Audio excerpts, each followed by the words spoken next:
Hi everyone, you're listening to the Vialucci podcast, uncensored and completely unedited discussions about life and everything in it. We hope you enjoy the show. Have you seen, what's the film with, what's his name? Will Smith, the aliens, blue aliens. He's a copper. Oh, Bright. Yeah. I only know of it. I saw bits of it and I was like... I started watching it and I thought, they started talking about fairies. And I was like, what? Yeah, there's like orcs in it and elves. Was it that Netflix film? Yeah, Bright, on Netflix, Bright, yeah. Yeah. And I was like, what? I don't understand. Why are they not freaking out? What's the... Well, because it's set in an alternate reality. Yeah. It's like Lord of the Rings. Is this just the show? Yeah, it's just like Lord of the Rings, basically, but like now. I had to stop. I googled it, and I thought, I don't. Why aren't they? There's nothing about when this started. Like, yeah, there's somebody, because somebody did a review about it. They were saying like, it's. Hang on, are we starting the show? So we just get. Yeah, we already did. It's great. Okay. Let's just get on with it. Go on. Theme tune. They were pointing out that like it's so weird that because the way everyone. Have we started the show or what? Yeah. Correct. Yeah, we don't have the music, so. Okay. Hi, you're listening to the Vialucci podcast. Honest, uncensored, and what did we say? But Charles going to be saying this anyway, and we don't need to repeat it. Yeah. Anyway, hi everyone, welcome to the show. Hello. Welcome to our. God. It's not really a Christmas special. It should have been, but nobody's made an effort other than me and Charles.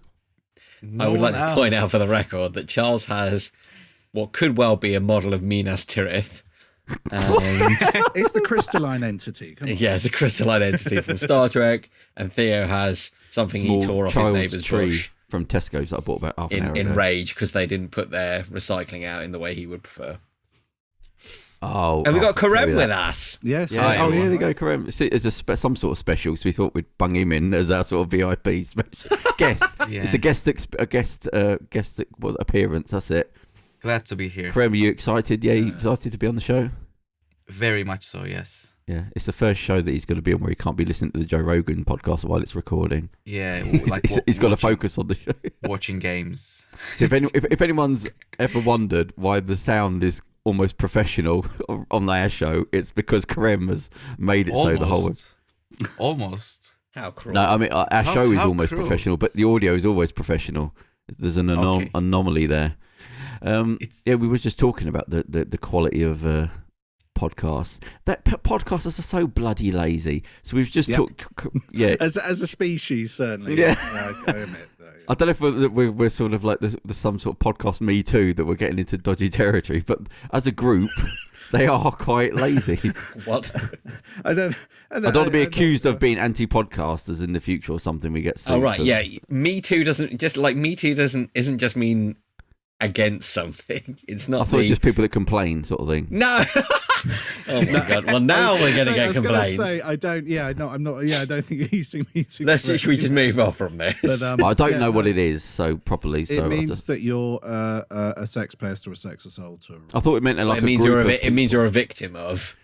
No, but it could be a victim of anyone, of anyone having a go at you, sort of thing. No, that's not what no, Me Too that's is. not. No, I thought it was like we Black literally Lives Matter all this time. No don't idea. know what Me Too is. Okay, so I know there's a sexual there, but I thought it was like Black Lives Matter would be like part of Me Too, sort of thing. No. There probably is some crossover, but no. So Me Too started. If it's anything dodgy, let's not get involved in it. Well, no, because we can't just go, we thought Me Too meant complaint, and then just about. So anyway, let's talk about Bright and how it's not cancel culture. Yeah, I think that's what I meant. Yeah. Yeah. They're not the same. People have been cancelled as a result of Me Too, but rightly so, one would say. Well, in my defence, I don't watch TV, so I don't know what it is really until people correct me. So you've okay. That's what we're trying to do now. Cancel culture. That's what it is it? I think that was the term I've been using. Yeah. I think that's probably. Well, anyway, we was having a go at podcasters, and Charles said they'd seen somebody using our microphones, which means they've gone up market as well. So they're in the elite. They've actually spent money on their show. Yes, I should point out, not the microphones we're all using now. No, this is a desperate attempt because did we explain on the last show that we were going into sort of a bunker? We put all our stuff into a bunker. I was going to say lockdown, hiding. but that didn't want to make sense. Because we're moving into a new office, we've had to put all our equipment into storage. And we was going to just rat-infested, flooded. Well, that guy though, but that guy was only when you said afterwards. Yeah, if you've been hiring, we got collared on the way out the storage place by a fella who, to be honest, I don't know if you can say this, but he smelt from about 10 foot away. Oh no! So yeah, to set the scene, helping. Yeah, and he said to us. Yeah, go on. More accurately, that we went to a store. We went to an storage company that might be big and might be yellow in an area. One of those type of ones. Anyone? No. I don't think it was big yellow storage, but one of those type of places. Just bunging all the equipment, and then on the way out, a bloke who sort of looked like Santa Claus but didn't smell like Santa Claus, as one would imagine. Kind of asked us initially because his intro was very odd, wasn't it? He was like, "Are you a business?" Yeah. And I think we all had, because all of us, without exchanging any glance, all had the same thought of like, "Oh, fucking hell, what's he trying to sell?" I immediately so we're like, no, none of us are business. Yeah. Didn't want to engage. And that the natural response being, being in London, you just like, don't. Yeah, exactly. Don't well, respond. it was because it was just, there was no like, "Oh, excuse me, are you storing here?" It was just like, "Are you a business owner?" It was like, "Oh, fucking hell, what's he selling?" Anyway. And then it was just, he explained that he'd had rats and that the place had been flooded, but then they'd also, he and his, I assume his partner, that they had been storing stuff there for for about 15 years. But I mean, I don't want to say that looked shabby. It looked like they were storing food or something in there. Yeah, it kind of like, if it turned out that they basically just been storing bags of like their own used toilet paper or whatever, you'd be like, yeah, sure. They kind of had that vibe. I'm gonna go there tomorrow. I'm gonna go there. Clippings. Yeah, they've got a whole storage thing. I'm gonna go back there tomorrow just to double check because I'm insecure about the fact, but I'm thinking we should be all right. But anyway, so we were going to leave it till we got in the new place, but it's such a big distance away. It probably won't be the middle of January till we do the next show. We thought we'd give the people what they want. We'd come back halfway through, give them what they deserve. I love it. Yeah, I was going to say, give them what they deserve is more accurate. Well, after all of the critiques we've had online, I felt like, right, we're gonna put out more shows. So to expand on that as well, that we did a show recently, and there were a few one of our interviews, and well, not interviews, that was the point. Yeah, one Jules of our discussions, and there are a few criticisms about basically the British public went on the attack and turned. Not on everyone. Me. Some people said. I did see a couple of comments. Some people saying, look, I quite enjoyed the fact that it's just people having a conversation and it's not a structured interview. I can't remember, I'm paraphrasing, but words to those effect. But I think the majority of people were wanting a traditional the funny thing? Interview. Yeah, do you know the weird thing? There's like a beautiful thing that happened with all that. That was like where everything just becomes perfect in the world, where like things made sense. Where I was logging onto the Gmail account. Come on, what was I going on there for? I went on there for some reason. Oh, what did I send you? Do you remember I said, it was like, don't say the amount of subscribers. But it was like, we had celebrations for the amount of subscribers, an email that came through saying, celebrating. And I was like, yay. And you can see one party popper in the background. But then it was funny because Kerem, when I sent him the picture, he wasn't enthused with what I'd sent. He immediately video called me to say, "What are you doing on the email account?" He called me and said, "What are you doing on the email account?" Like, oh God, he's gonna get us blocked out now. And I said I was gonna offer a sort of riposte against the acerbic attacks we'd had, and he tried to put together for me a response. And I said, "Nah, you're joking." It was like a BBC response. It was like some rebuttal, and I thought, no. Anyway, but the thing that happened, what you see on Gmail is that it shows individual comments that came through. It emails you them all, and it was so weird because when I was looking at them, it has the person's name who emailed you, and it has the amount of subscribers they have next to it. That's weird. I don't know. It just says the name of the person, name of the channel, whatever, the comment, and how many subscribers right next to it on the channel. And basically all of them were either 0, 1, 2, or I think there was one that had 3 subscribers. And I thought, that's perfect, that is. That is literally, that's why you're attacking people. But that does make sense, because most people who are commenting on YouTube are just users. They're not. They're creators. watching. Even if you're on YouTube just to watch things, you still have your own like personal channel. Yeah, but it's the fact that so you're producing nothing. Is my point. You're producing nothing. Okay, you're just consuming then. Yeah. And it's only those people that, because if there was somebody had whatever number, anything, it doesn't matter. You'd sort of go, okay, they're an experienced person, or they're even in the ballpark of doing something similar and offering. But no, it was just people that hadn't. And I was thinking that surely they've got friends and family. So even your friends and family haven't even subscribed. Theo, do you want to pull at that thread? No. Do you want to, No. Because I think I've got more family than we have subscribers. So. No, but the thing was, I was like, well, surely even one person must. But if you've got none and you're offering critique, that you have no validation to anything you've got to say. But it was like, that's the people that complain online. They're the ones that go out of the way because it makes them feel better. And I thought that works. Everyone complains online. I mean, that's, No, but not really to go out of your way everyone to send. Complains. No, but not to go out of You're your way. complaining right now. Yeah, exactly. No, but I mean, at least I do that. If I emailed somebody to say, well, that was a bit bad, or that was rubbish, or whatever. I mean, if you like the stuff I've mentioned, we just talked before about people that produce podcasts and couldn't give two shits about the audio. And I'm not talking about the low-level stuff. I'm talking about professional broadcasters that seem to have no standards, or they will put shoddy audio out. I still wouldn't go out of my way to email them to say, that was rubbish, that was stupid. So for somebody that's got no experience to start offering critique, you go, but you've got no experience of doing videos, you've got no experience of doing interviews, you've got no experience of talking to guests. So surely there's something in you must go, I have no right to speak here. This serves no purpose. And it's the confidence as well of them saying things. You go, but that doesn't make any sense. You must. Imagine I phoned up Lewis Hamilton and start saying, oh, well, I haven't got my driving license yet, but what you want to do is you want to change that to second gear and you're bloody useless. You go, because you don't. You go, that's how ludicrous that is.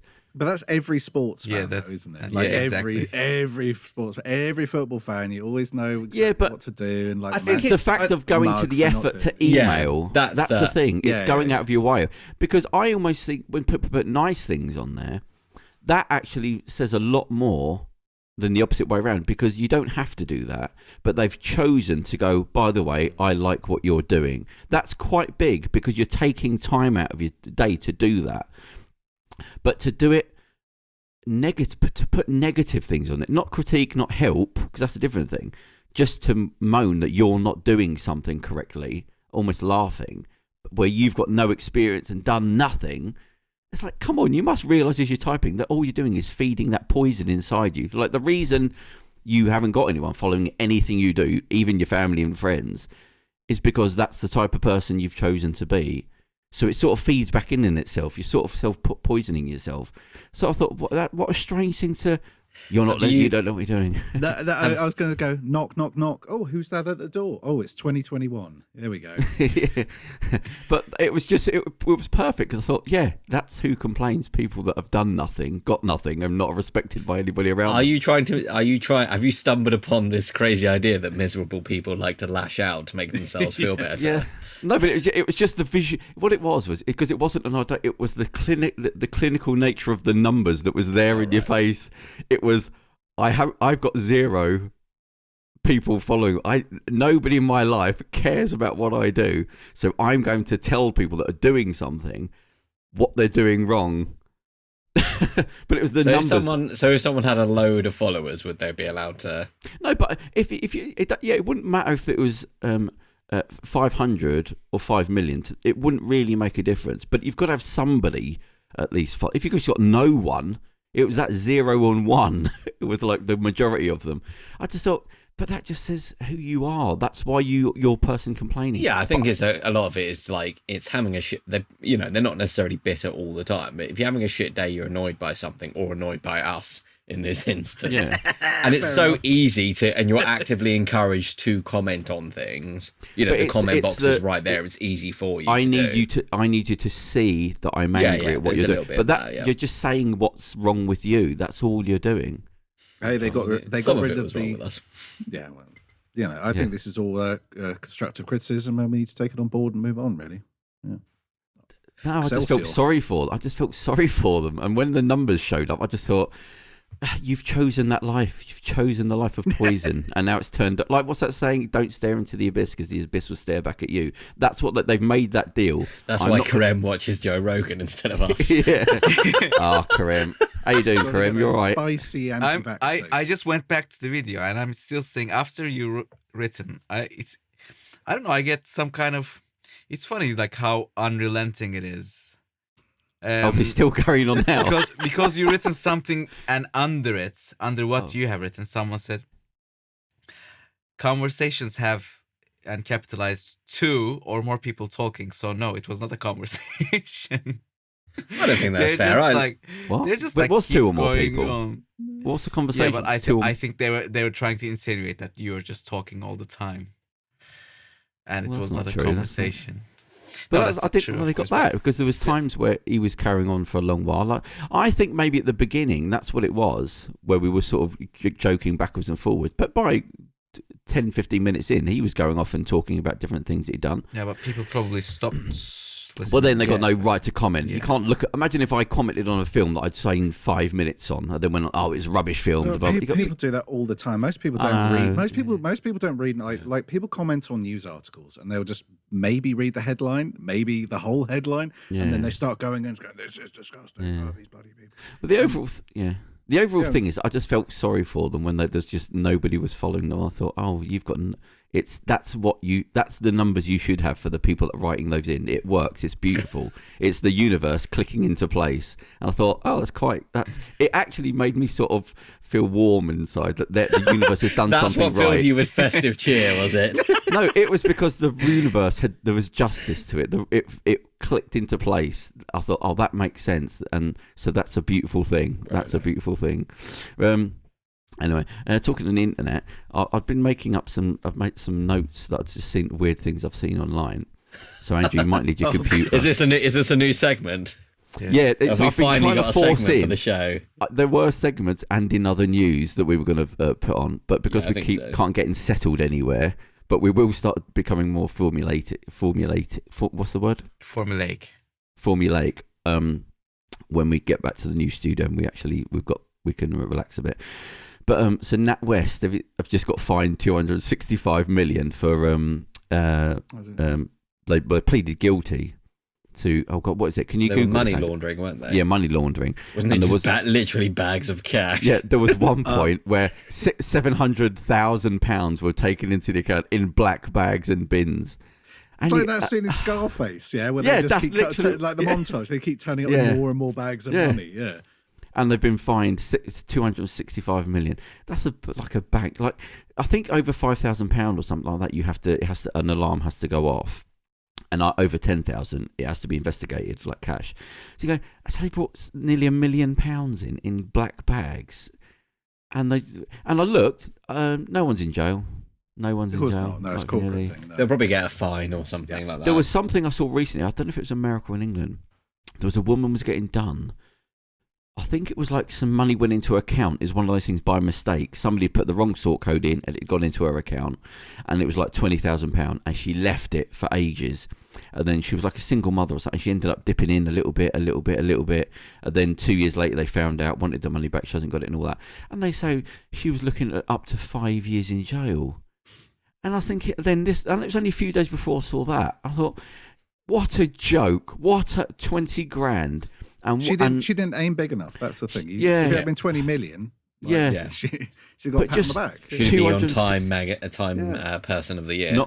Not even any talk about somebody going to jail. 250. That's just disgusting. And Andrew, have you got can you enter your laptop without anything crashing? There's only one way to find out. Should we do it? I can do it. What do you need? So it was the China have done the real life Squid Game. Oh, but that's like a. Andrew, you're frozen. I did it. I leaned down. I dropped my pencil. Stop moving. No, you breathed near the laptop. I know. I was like, he'll be fine.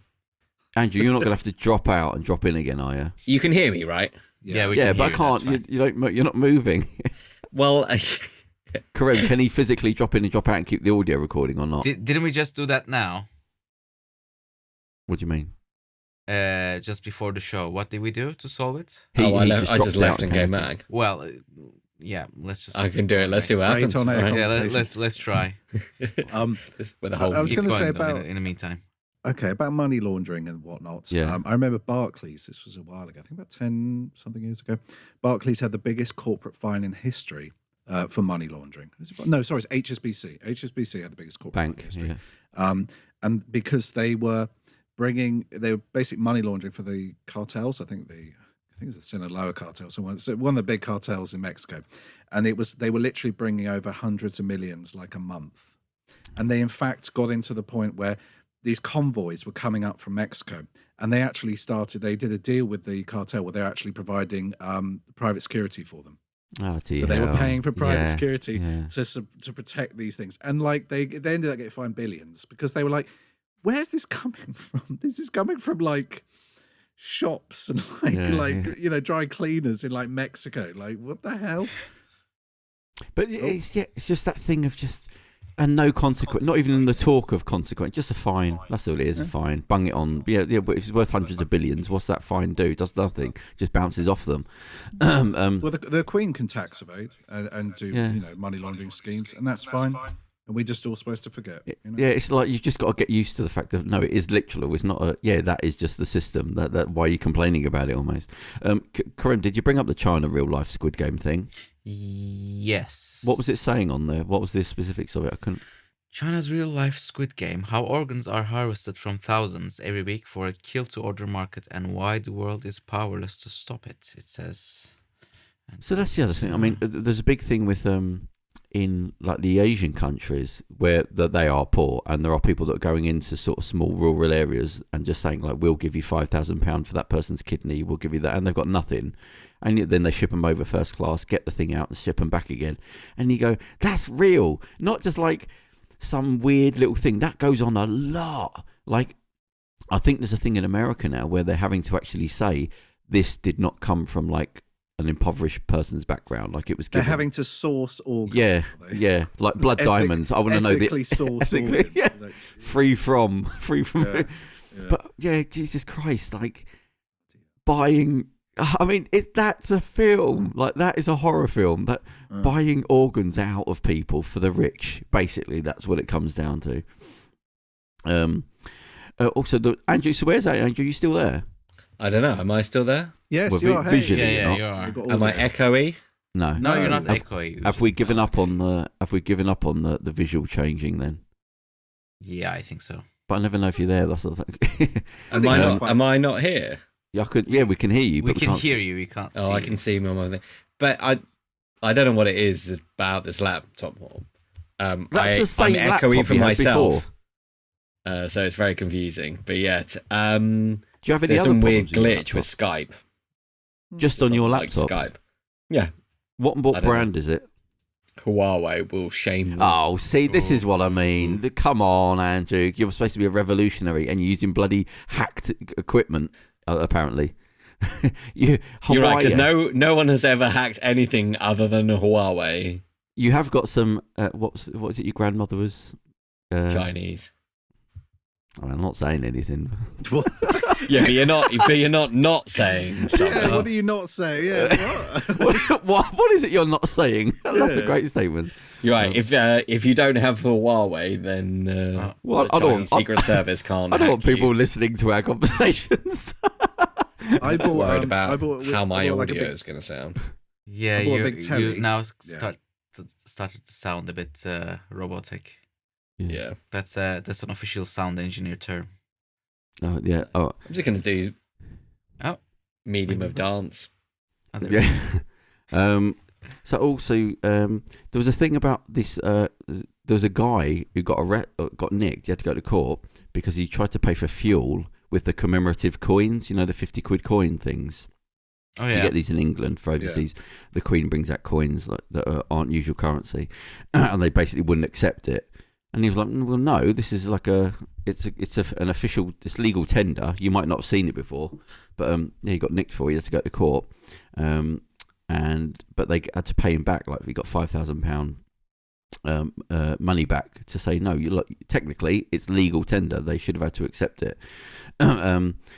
I was just looking up some other things I didn't realise about like the money. So you the shops legally, they don't have to accept 1 or 2p's over for 20 quid or more.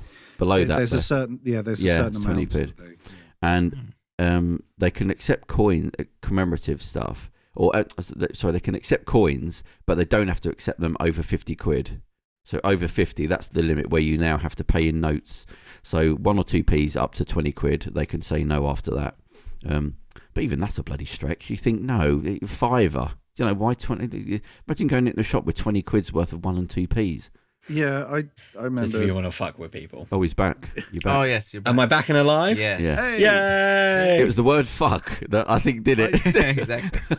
I was very broke one day, and I went down the shop with loads of 2p's, like about 3 or 4 quid to buy like food. Last week, 2021. It's a couple of years ago. But, like I didn't have anything to put because it was a huge amount of like 2p's. It was all 2p's, and like so I put it in a sock. And then tied it at the end. There's something funny about that. Yeah. Well, because I didn't really think, and then like literally I pulled it out and like just dumped it on the thing, and the dude was like, "Whoa, dude!" And I was just like, "Oh yeah." But that almost sounded like an attack. I was supposed to hit the panic button. Yeah. Honestly, yeah. But he didn't, because I was like, right, I've counted it out. It is exactly £4.92. Right. Oh my god. $4.92. I don't give a shit. Yeah. Just whatever. Keep your smelly sock. Take the money and the sock. He just took it all. And he's like, okay, I believe you. I'm not counting. Yeah. I'll give you 20 quid to fuck off. Yeah. Basically. Yeah. I mean, you should have put the sock in a shoe. Just put the whole thing on the table. I should have taken the shoe. Did you have Unlaced cartoon flies? Yeah. God. Was this in the company of Spaghetti Man by any chance? Yeah. Kind of. No. Right. Yeah, but around £4, that time we were hanging out. but the 4 quid, I thought you were going to say like 30, 40 quid. £4. You got that low. The reservoir was dry. But I just had I had like a piggy bank full of 2p's. Can you remember what you did with the 4 quid? A pack of fags or something. Oh, it's not. This isn't Hollywood, is it? It wasn't like desperation. It wasn't for baby food. It was a pack of fags. Yeah. Oh. Here's another one then. Stupid is as stupid does. Yeah. They've done a statistic that this is one for you, Andrew. Finding life on dating apps, that the relationships are 6 times more likely to end in divorce if you met on a dating app. Okay. They've looked at the statistics. Concerned? Well, I'm not married, so no. I know. Yeah, me and my girlfriend will just have to not get divorced. It's barely relevant to you. Yeah. Yeah. But you're the nearest one, otherwise it's a bit arbitrary me bringing it up. But anyway, yes, if you've met on a Kerem, dating how app, did he meet your wife? No, he was normal. When I was in middle school, actually. Yeah, they've been together a long time. And then we dated in high school. Was this before or after you were tear gassed in the face by the police? That was before. See how I slipped that in there? Yeah, I mean, knowing that Andrew would bring... with all the delicacy of a tear gas attack, but why were you tear gassed in the face? Yeah, for the question to follow. It was just just a standard Tuesday in Turkey. Yeah, kind of. Just on my way to... We shouldn't laugh about we were. I was at the sweet shop buying some sweets. I had £4.92 in pennies. And He was swinging it around my head. What was it? Wasn't you defending a park or a tree or something? Yeah. This was back in 2013 when things were very tense, unlike every other time where it is also was that tense. when it had the kind of weird coup? No, that's 20. Was that later? 17, I want to say. I think that wasn't was too long ago, 2017 was it? now. Yeah, it's been a while. So what was you fighting against? Against this big park in central Istanbul, just being destroyed and they were gonna put up this other thing, like this more cement, more buildings. Basically, it started like that, but then it turned into like an uprising against all these kind of oppression and stuff, basically. And then what happened? And well, we were like a lot of people went to the park to protest and not let all the demolishing machinery to work, basically. And after a day or two, the police started the retaliation, and they tried to like push people back, and it grew more and more and more, and on unequal force. Yeah, they always do that, don't they? We've got to kill everyone there. Yeah, and the first time it didn't happen once. It happened a few times when I was there. And what did they did they give you a smack, or did they gas you? They did both. Deal. They gassed us, and then they also smacked us. They actually used plastic bullets as well. Oh my god! I didn't have that on me. Yeah, but I had the others. I'll tell you what, though, that's a proper producer. If you're a producer that hasn't been tear gassed or smacked by an authority, I'm not interested. Exactly. That's who we work with on the shows. Yeah. That's Show good, me the though. bruises. Yeah. Charles, have you ever had any run-ins with the police? Yeah, I'm not going to go into it. Oh, really? Kerem, did that stop the tearing down? It worked. Oh, there you go. Still there. That's cool. There we go. What's unusual, because you think they wouldn't, they can't back down, can they, those sorts? But what they did, though, they built a huge mosque right next to it. Like a huge mosque. There was a small mosque there, tucked behind some buildings, and then they just tore all those buildings down. I'm surprised they didn't do anything, because they never usually lose face, do they? They can't. It's just they're usually quite immature, the authoritarians, so they always have to win out eventually. Well, yeah, but then they kind of were like, okay, let's stop these protests. We're not gonna Just say wasn't worth it. We're not gonna say you win, right? Yeah, but it's just like it's not worth it. It did divide the country even more. So it's the not country. It's not like a win-win. It's not like a winning scenario. It's still a winning scenario for them, but they still didn't do. But you always that's quite a clever tactic, because it's like, well, we didn't tear down the park, but we did build this massive mosque, and then you're pleasing both sides then. For their own advantage after. Yeah. Because that's gonna they marginalize all these people, and that's quite clever, because you appeal to the conservatives by saying we've made this mosque even more massive, but then you also appeal to the more perhaps liberal leaning side by saying, but we didn't tear down the park. And you can't complain. You can't complain. They're like, look, we built a big huge mosque. People go, yeah, all right. Yeah, you can't really. It's hard to be like, no, boo to the place where people want to pray in peace and mind their own business. It's a bit difficult then. I was watching. There was a documentary that's come out about Muhammad Ali, this 4-part hour-long thing, ABC or something like that, and it was funny because it was. You think of somebody that's so righteous with Muhammad, like the other thing he was willing to give up and die for. But he had that thing again, the same as Martin Luther King, where constant affairs, constant cheating on your wife, like embarrassingly so, like to the. So you think it's strange, isn't it? Like on one part of your life, you could be so live or die, and the other side, I can't help myself again and again and again. Yeah, but it's people are. I mean, it's sort of people are. We put these people on a pedestal, but they are ultimately, and it's not to excuse it, but just to say that they are. They are human, and there's a podcast called Evil Genius, when you just we're by Russell Kane, the comedian. It hasn't been on for a little while, I don't think, not since earlier this year, and they take people from both, so for example, someone who we would revere like Gandhi or Martin Luther King. Gandhi, sure they have done. Yeah, well, Gandhi is a bit like yikes, but or Mother Teresa, for example. Excuse me.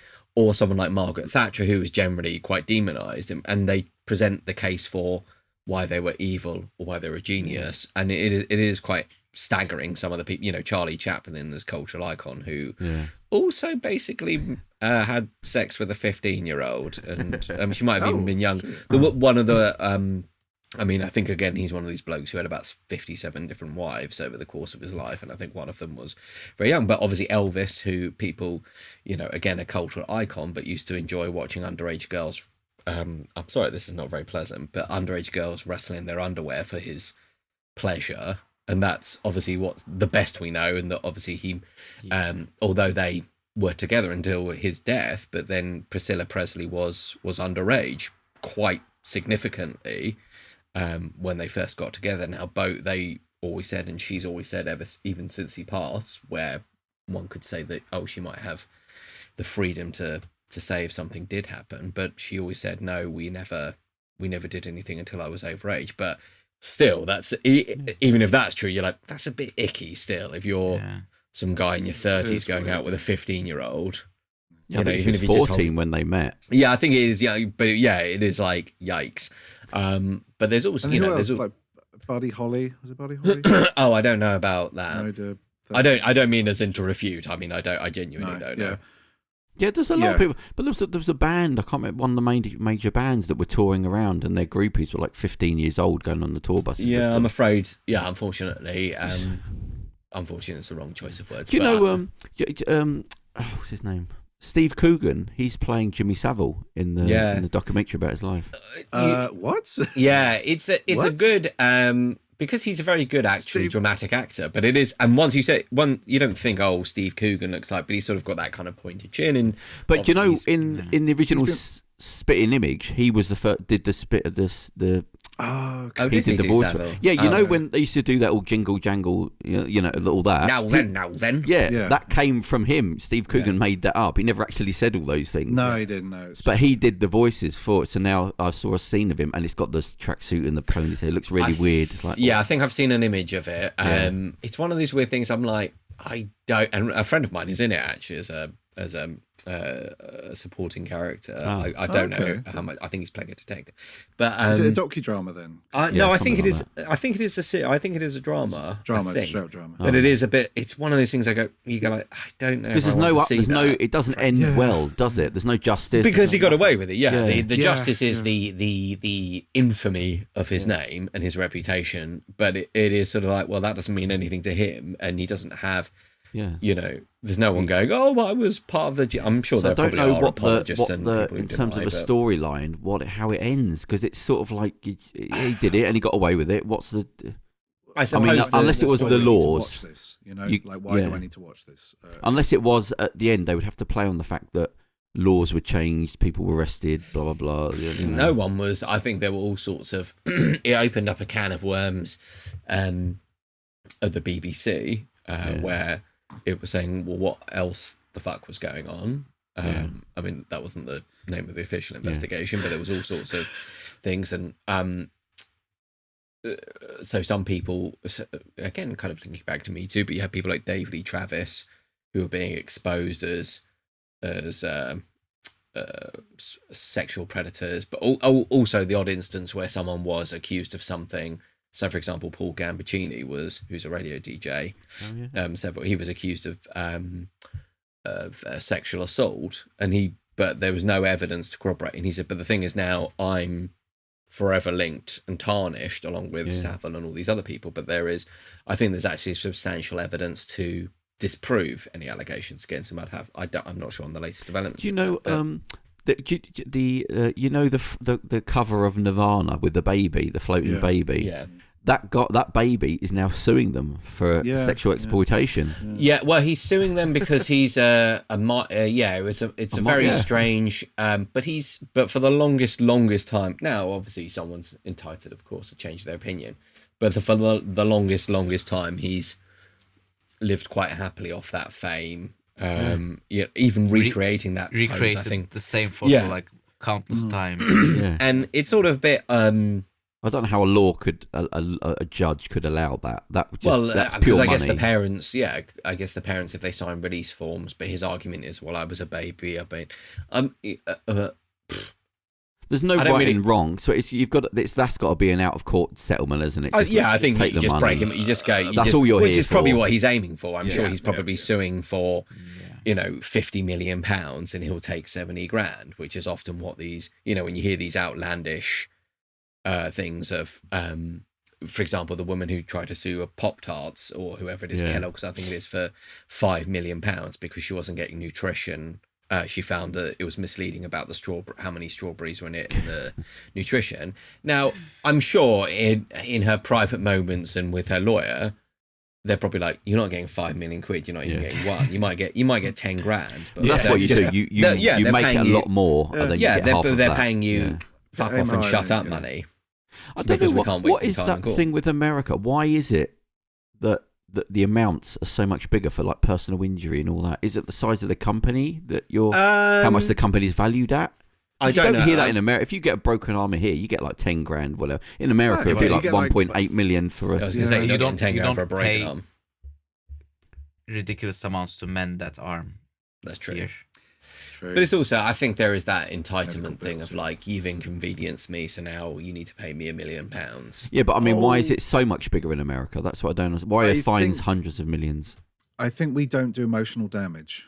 I think it's loss of earnings. I think you have to prove, like I think with like libel and slander, for instance, you can't. I think you can sue in America for like emotional distress and stuff like that. Which is why it's just such a nebulous figure, and just put any number on it. Whereas, crack it out. Have another drink. Yeah, crack it open. Yeah. Whereas in England, you have to prove loss of earnings. So in America, it's a lot more psychologists, therapists, sort of a long-term. Over here, we don't really have that whole psychology thing going, do we? Really? Yeah. If you break your arm, you can say, well, I couldn't go to work for 6 months or whatever, and so I lost this much earnings and whatever. But with America, everyone's like seeing a therapist. That whole big industry. They're all offended by everything, but it's also freedom of speech and everything else. I tell you, the portions are huge and everyone's fat. Oh yeah, the portions though. and there's tornadoes all the time. Yeah. I listened to recently. What have I listened to now? Oh, I can't think of it. But one of them, anyway, was the Will Smith autobiography. Okay. It's quite interesting. Free will or something. You need like that? Will. I can't remember. It's some pun on will power and and Will. Yeah, the Will Smith autobiography. This is Kerem. Hang on. Yeah. I've seen the poster. Let me just find it. Oh no, it just says Will on the front. Oh, is it? I should have sworn it says like some pun. No. On the poster, there was some pun, wasn't there? Oh, maybe that's what it is, and I mistook that for that was the title. I assumed it was the same. It's a shame when you like somebody and you sort of and you go, I like what he is what you'd think, like that's the main thing, but he immediately starts off with that he's slightly, when people do autobiographies and they go on the tour and they will say, oh, it's so honest, and all that, you go, yeah, it's honest at a distance, it's not really making them look bad, it's like it's honest as much as your publishers and lawyers would admit. I work hard and I give up, but he starts off and he's saying the person is Will Smith, like the actor, the this, the that, he said, it's fake. He said, I'm a coward. Like, I've always been a coward. I'm ashamed. Everything you see is fake. It's not real. This is my story of being scared. And he actually talks about things of being scared as a kid. And he had the whole thing of, they weren't broke poor, but dad owned like an ice shop. And he was abusive. What, sorry? Sold ice in Philadelphia. No, ice, you just get ice. So he had like a part-time, with it, ice, bags of ice. Literally just that. What, as in literally just like bags of ice cubes? Yeah. Didn't he do it in Rocky? Didn't Rocky do that? He was carrying ice. He was a butcher, wasn't he? I thought. Didn't Paulie work? But you would I know. Yeah, maybe I'm getting distracted by the wrong detail. But I'm like, what do you mean? No, but a lot like the southern, where it's very hot, you have ice industries where people will deliver ice and ice bricks, ice cubes. Yeah, sorry. Like huge sacks of it will be delivered somewhere. Okay, it's like a big thing because it's constantly hot. But anyway, so his dad had this ice shop, and this is 30 whatever years ago. And he talks about working there and just literally shoveling ice and how much it weighed and how many you do into a bag and all that sort of stuff. But his dad was very, he had to leave the army because he belted somebody. But he took that mentality into the family of like military. Everything was military, and he was basically said, I was petrified of his dad, like petrified. Listening to his footsteps, what sort of mood was he in, what beating up his mum, all sort of things like that. And he was always annoyed that he couldn't do anything, and he was scared and he was ashamed of himself. He even talks about one time where there was a house he was told not to go to because there was like a paedophile there, and he saw a young girl going up the pathway and the door opening and him seeing it, and the guy sort of beckoning the girl to come in. Fucking hell. And he said he just ran home and hid in the cupboard because he was so scared that the guy might have seen him. And he said, I had these bloody voices in my head, and the coward in me was trying to tell me, don't be silly, he's going to come and get you. And this other voice was saying, you're a stupid little, you're so scared, you're petrified, you're this.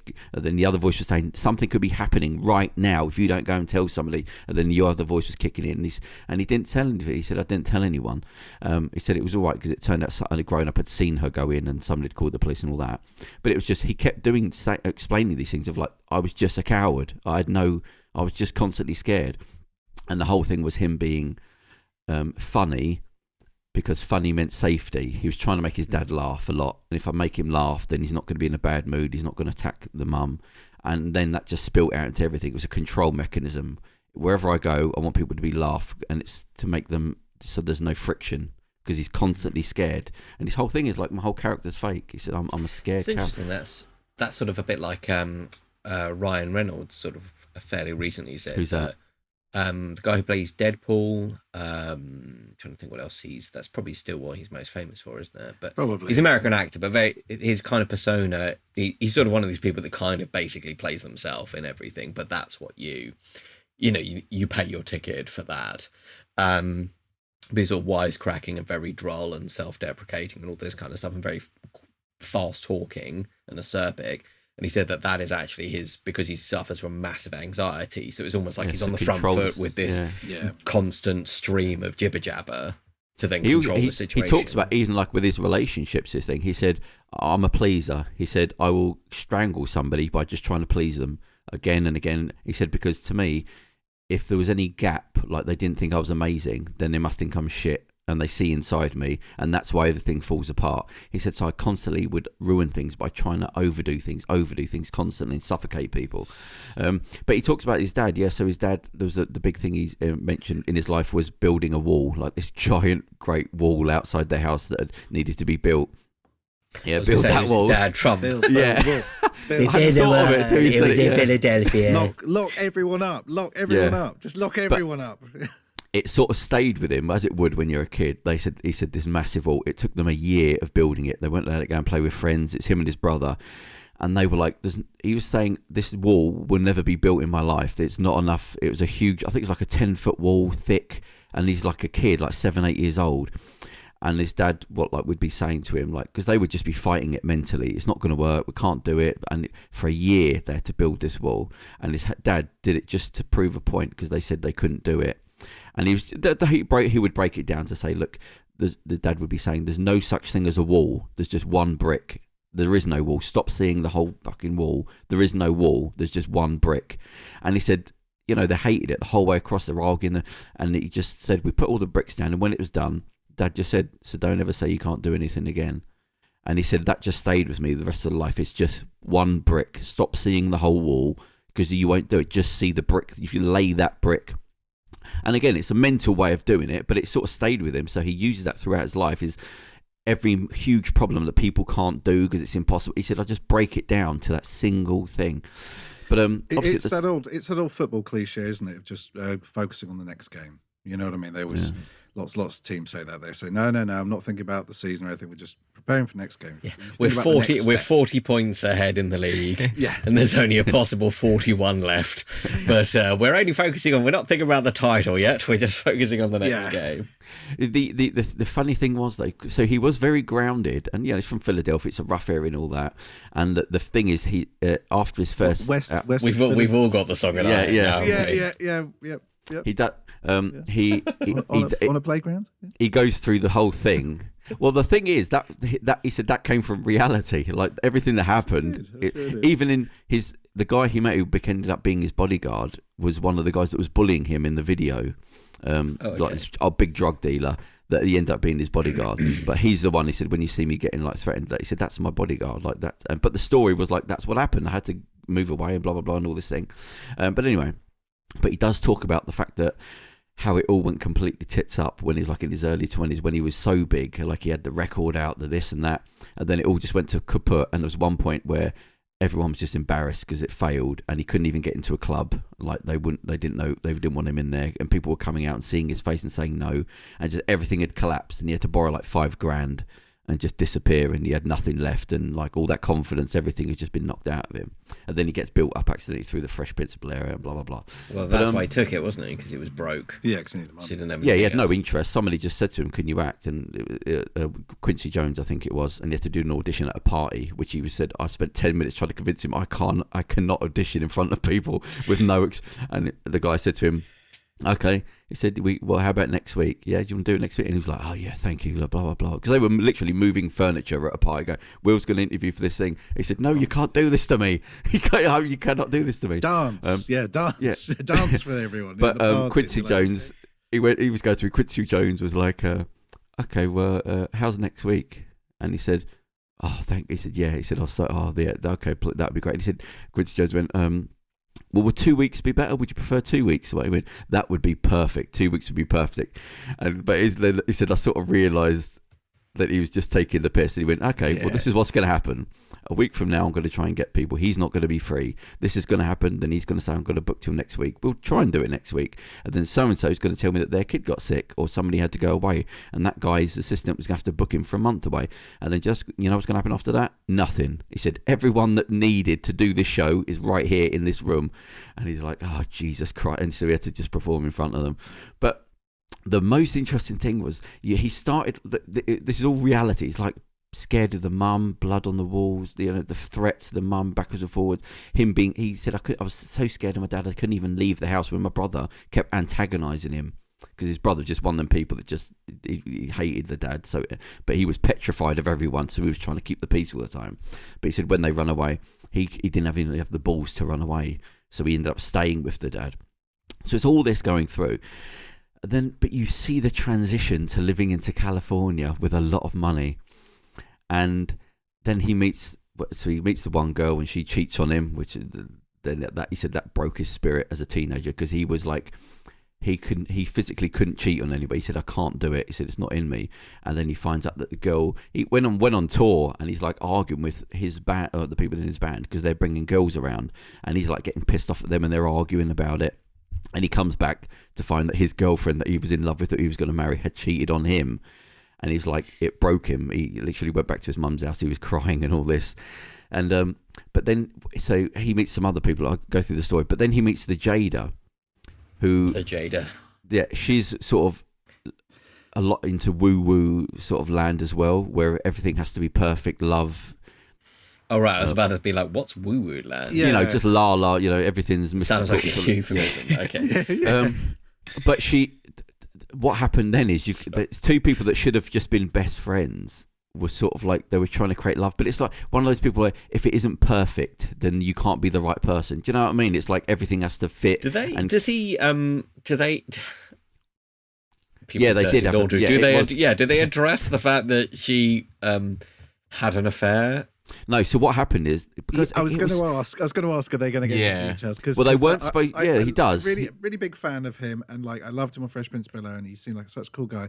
And his private life just seems, his married life seems a bit of a mess. Well, he said he was a godly person, and his grandmother brought him up the way. He said when the girl cheated on him, and then he went sod it when the tour and he just started sleeping with girls. He said it was so casual sex, was so anti everything that he believed in. He said that when I was having sex with them, I would actually start like wanting to throw up, and there was times where he threw up because this was just not what he wanted to do. He said like I literally would throw up in front of, and they'd be like, "What the fuck?" And he said because I felt like this guy's kinky. Yeah. Oh, he even said, right? He said it's so anti, like, getting annoyed at people. He said when the girl cheated on him, he said it was like his world ended because this was the girl he was going to marry. In his head, everything was perfect, and now she's had sex with somebody else while he's been on tour, arguing with friends about not doing anything. And he said so his world collapsed. Like just that's how much he believed in love and the one person and all that. And he said when I left, he said I was so angry, I thought I had to smash something up. Even though I knew I didn't want to, but I thought that's what I was supposed to do. And he's saying in the autobiography, he said, I know this sounds mad, like when I'm telling you these things, but I'm telling you what I was thinking at the time. He said, so I picked something up and I was smashing things. But then I was thinking, I might wake the grandmother up. I better not do it. But he said, I didn't want to do it. I just thought that was what happens. You're supposed to get angry and smash something up, but I didn't want to. But I thought I better do it. In my head, I can imagine Tommy Wiseau lazily trashing his room at the end of it. Like, just going, no. But he said, it was so strange. I didn't want to do it, but I thought that's what you're supposed to do. Yeah. But he's really odd. Like, really. Yeah. He really did believe that, like, he talks about people mocking him for not being a gangster, and he said, "But I'm not gonna, that's a fake." Like, because he said it was a big thing at that time as well. Run DMC attitude and all that. You're supposed to be like, yeah, but Run DMC weren't very gangster rappy. No, but everyone was doing that. It was that attitude, the arms crossed, and But he said, "I just didn't. That wasn't me. That wasn't." So he was. I think I do like that Family Guy parody of Will Smith. Woohoo, ha ha. Oh, yeah. And I always pull up the chair when I pull up when we go for a date. But maybe get a part-time job and give some money to your mum to help out with the bills. Yeah, it's wholesome rap. Yeah, it's wholesome stuff. He was doing a lot of battle raps, like him and Jazzy Jeff, like the DJ, was like almost autism level, like DJing. Like he was off the chain compared to anyone else in the country in terms of DJing and scratching. Like he wasn't just like a caricature. Everyone was like, that guy is insane. He would be going to rap battles of people who've been doing it for like 10 years that nobody could touch, and they were like, who is this guy? And then he was just blowing them out of the water with like the skills on the record decks and things like that. Do you think DJ Jazzy Jeff has just sat like all the time, like whenever Will Smith is like #1 film in the world, so I think he just sat there eating cookie dough, being like, he used to fucking be my singer. Yeah. How come you don't call me? How come you don't answer my text? Oh, well, he so what happened is, so when he met the Jada, it was they were the wrong people. why is it always the Jada? Oh, I like it. I like it. Yeah, yeah, fine. Yeah, it scans, but I'm just curious. Okay, So- anyway, sorry, carry on. yeah. I don't know why that is. But basically, yeah, it was two people that were just that you've got two people that were a bit more, to quote me, woo woo, sort into that sort of esoteric, everything's meanings and things like that. But when you have two people that come together like that to have a kids, it goes off the scale because nothing's perfect. You can't manage life to that degree, and they were like, because he had kids with the previous girl. Yeah, he's got one older son, hasn't he? But from the ones we sort of know. Oh, really? I didn't know that. Yeah. They hired a psychologist for the newborn when he was having a child so we don't want him to feel like it's not a real brother, sort of. So they hired a psychologist. I'm sorry, can I interject? Yeah. They hired a psychologist for the newborn? Or they hired a psychologist for the baby that's coming. Yeah, the one that's coming, the newest one. Yeah, but the kid that had already been there, he wanted to sort of create a bond with the newborn baby, so it wasn't a stepbrother. They didn't really believe. I see. Okay, fine. And they said, well, how can we manage it? So they got a psychologist on board, and the psychologist said was like, we have to get the kid that's around now to name the baby, choose the name, because then there'll be like a bond. And then it didn't work, and then they went back to the psychologist again, because they were like, the kid's called the boy wants to call the kid Poopy Face. Do you know what the boy wanted to call the kid? What? They asked it. He was playing Robin a computer. Hood. He was playing a computer game, and they said, like, come on, like, we've got this thing. Duke Nukem. No, he was playing Mario Brothers, and he said, I want to call it Luigi. And not the mum, always the players. Yeah. Always not even Mario. Yeah. That's a diss.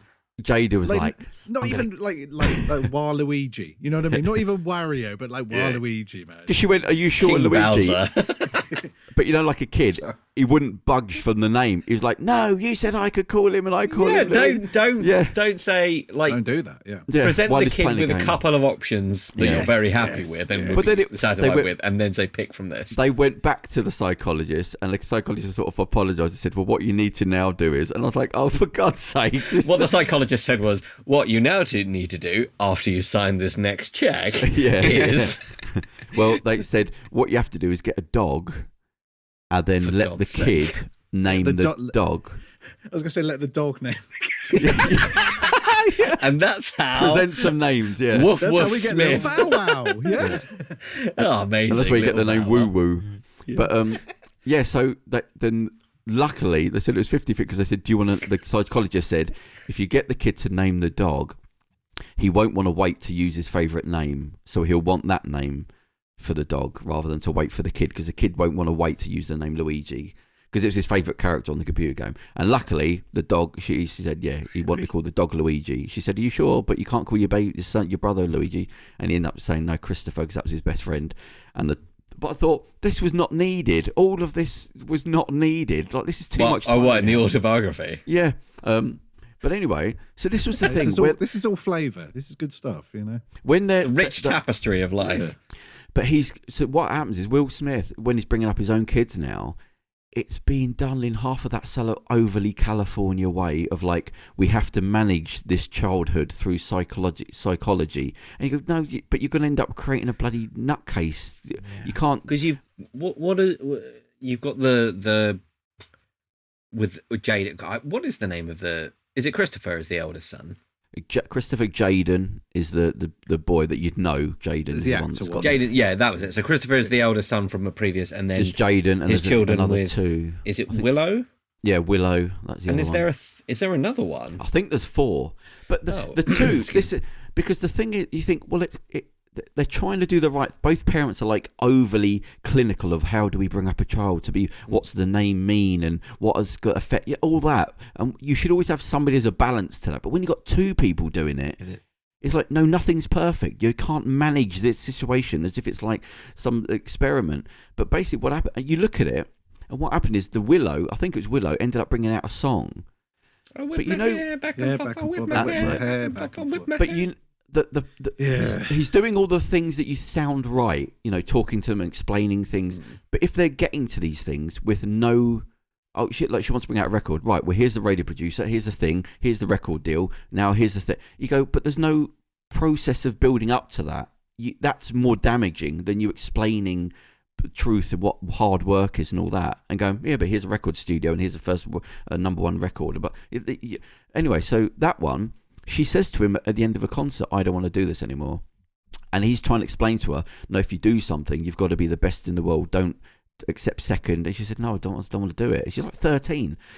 And then what happens is, she says, no, I'm not going to do it. And he's sort of still trying to convince her to be the best in the world. You've got a number 1 record. Why stop now? And you sort of go, I understand what you're doing, but you're missing the bigger picture of a child saying, I don't want to do this anymore. But do you know what I mean? But when you're in that mindset of, no, you've got to be the best. So she comes down. I think of this as your child. She'd shaved her head. He come down for breakfast and her head was shaved. And he was like, what the? And he was like, oh, what? So I guess that was her putting her dominance up as a... I'm thinking, but do you not understand what you're doing wrong here? Like this is a 13-year-old child to shave her head. But that's an act of trying to regain control of something. Yeah, but I mean, a 13-year-old... the only thing she can do, Yeah. But that's what I mean. But it was the not seeing the trees through the wood. We're going to teach you this and we're going to teach you that. But no, but you understand there's a child you're talking to.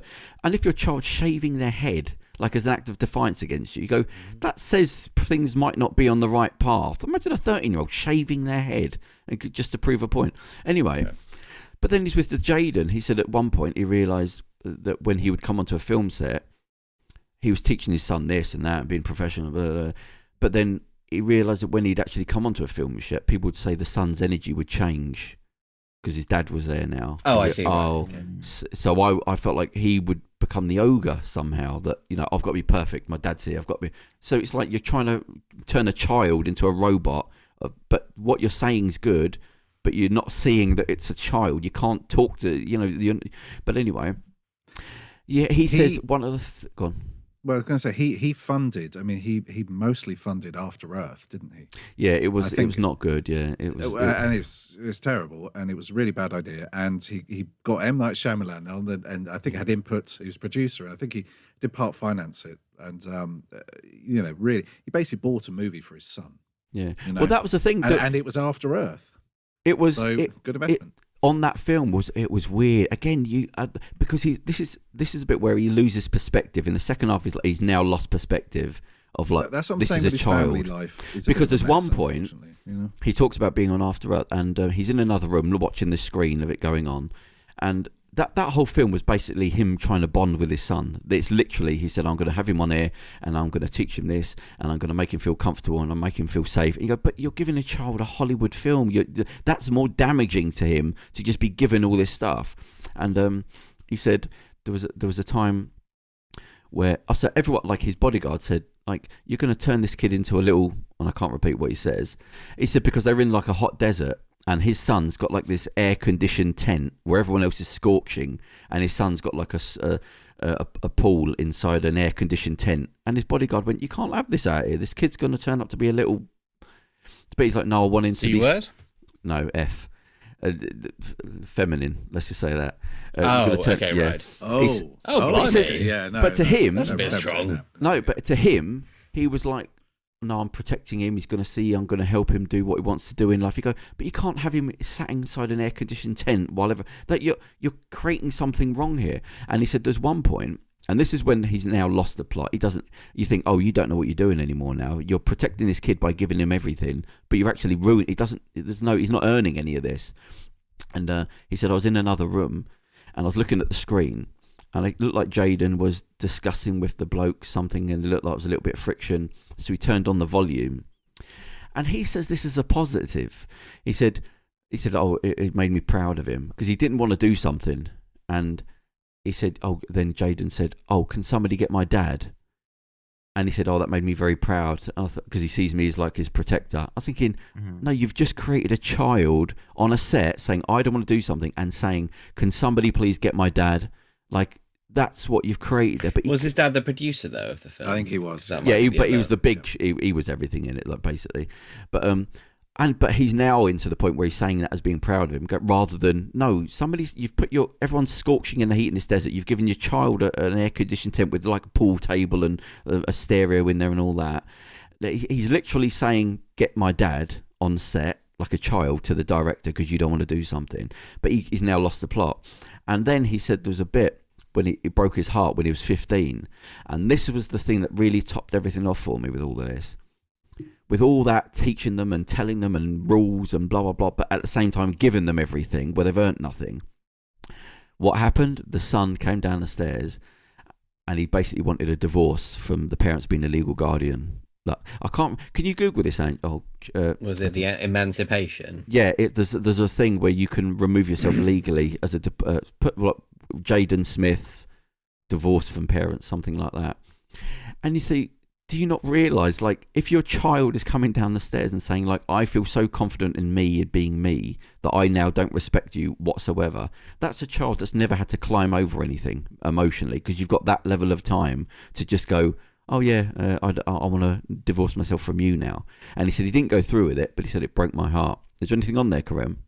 Yeah, it says Jaden Smith emancipated.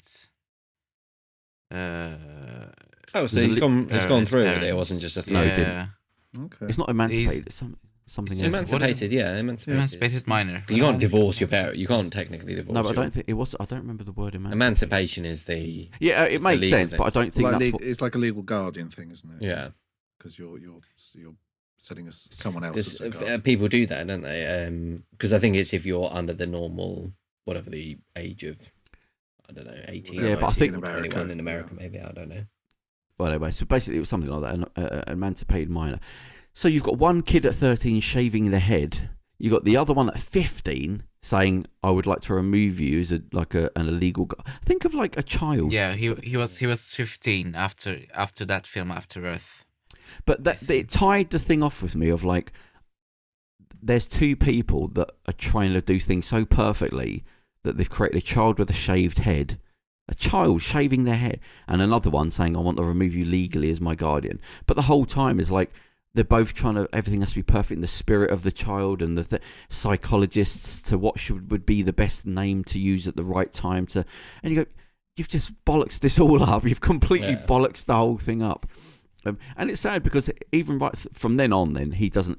That's when he's now lost the plot, and you go, he's living in this world of like rules and things have to be analysed, and they ended up breaking up because it was just weird. Like his wife was more than him. I think she caused the problems because she came from a non-conformist background. Like she didn't believe in marriage, like conforming to marriage, into the point where when they got married and they had to walk down the aisle, she did not want to do it. I think she was in tears on the day. Because she said, I don't believe in legal... Not a good sign, is it? Yeah, the government telling me... Like, best start. The government giving us their allowing us to get married sort of thing, but his grandmother was very religious, and she said, you have to get married in the church, you cannot not get married. But she was like, well, I don't want to do this, and blah. So that was going on there. Then she didn't believe in, there was a thing of like, it's not natural to be with one person the rest of your life, but we're going to try and do it. But then they broke up for a bit because they both decided if they did love each other, it's not love until you test it. So you have to go off and do your own thing. And it's like, both of you just up in La La Land. It's not love until you've gone off and shagged 50 other people and then decided to come back. But they were having problems, and they said, well, let's go away and do whatever you want to do. And if it's real, then we'll come back.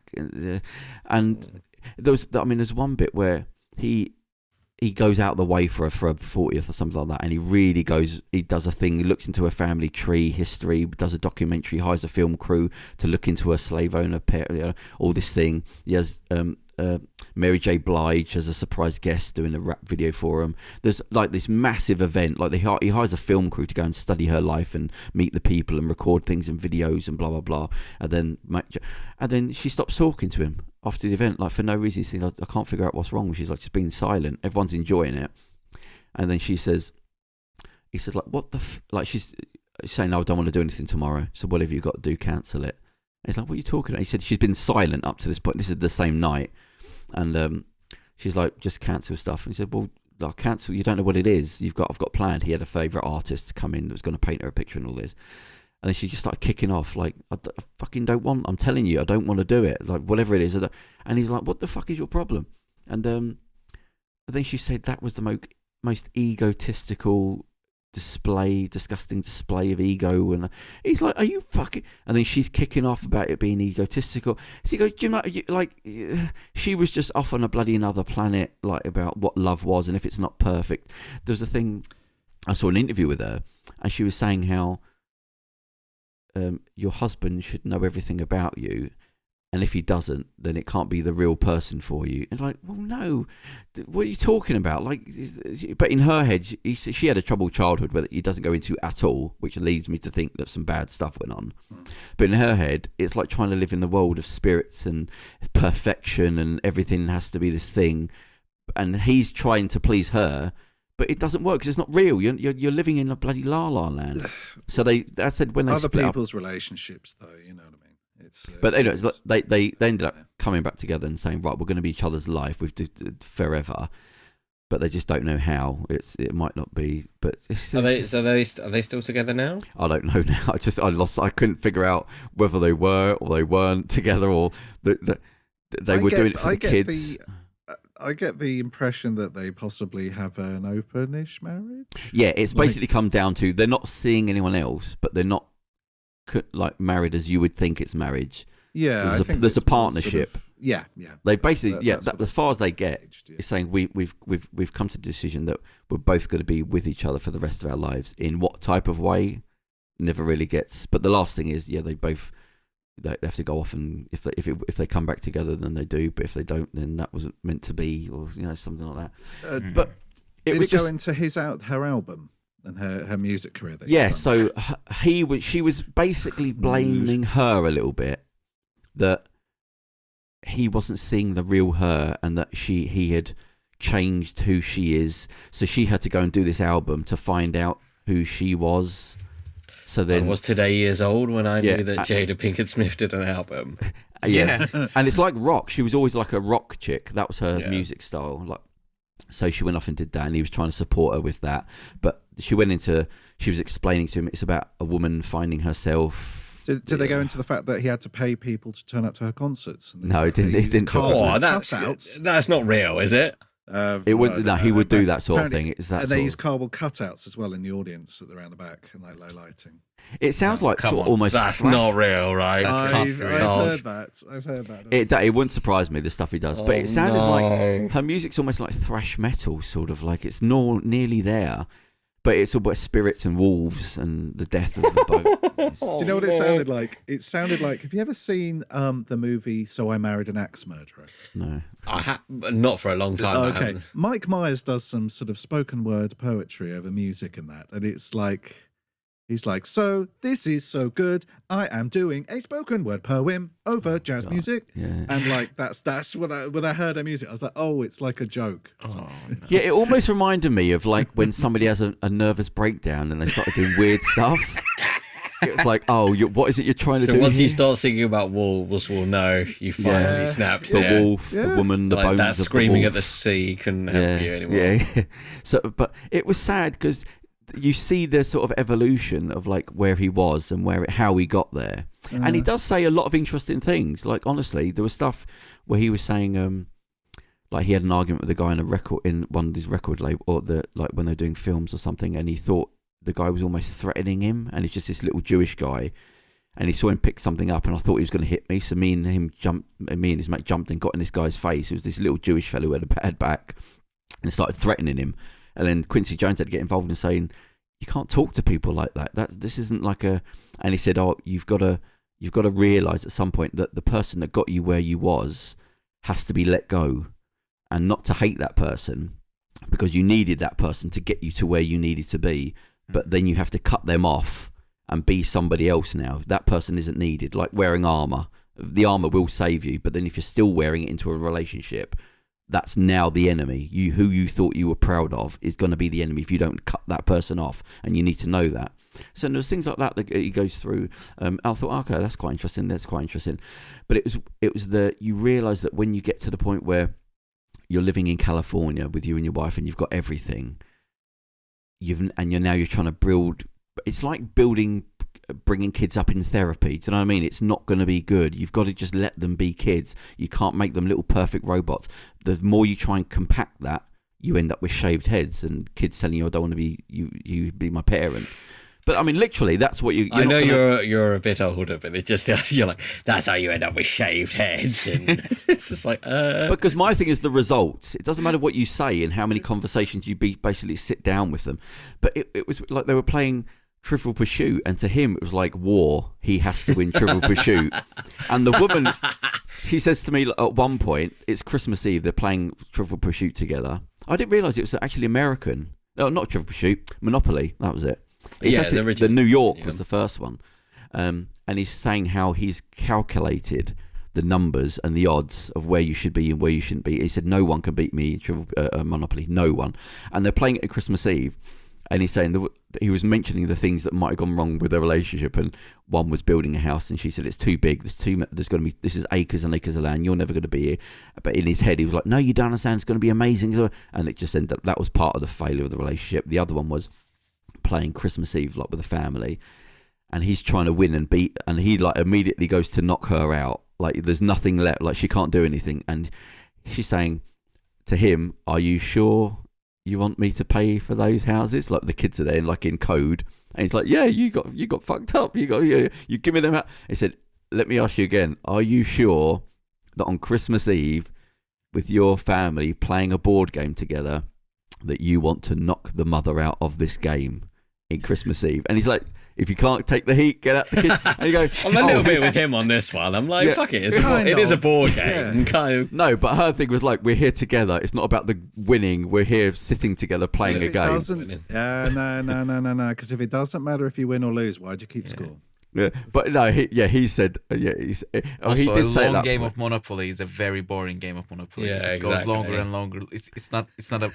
we don't knock my. But we don't. If they don't get knocked out, I mean, this exactly. It's like not the life, most exciting thing when it's happening. But this is what I mean with her. But also, you can't defer. You can't defer if you land on the house. You have to pay the rent, don't you? I don't mean you could waive them. Yeah, but again, you see her mindset of like, no, we're not here. This is just for us to be sitting with the children. But then he's the opposite. He is like everything. Why do anything unless you're going to win and be the better? Like, doesn't make any sense to me. Play Uno then.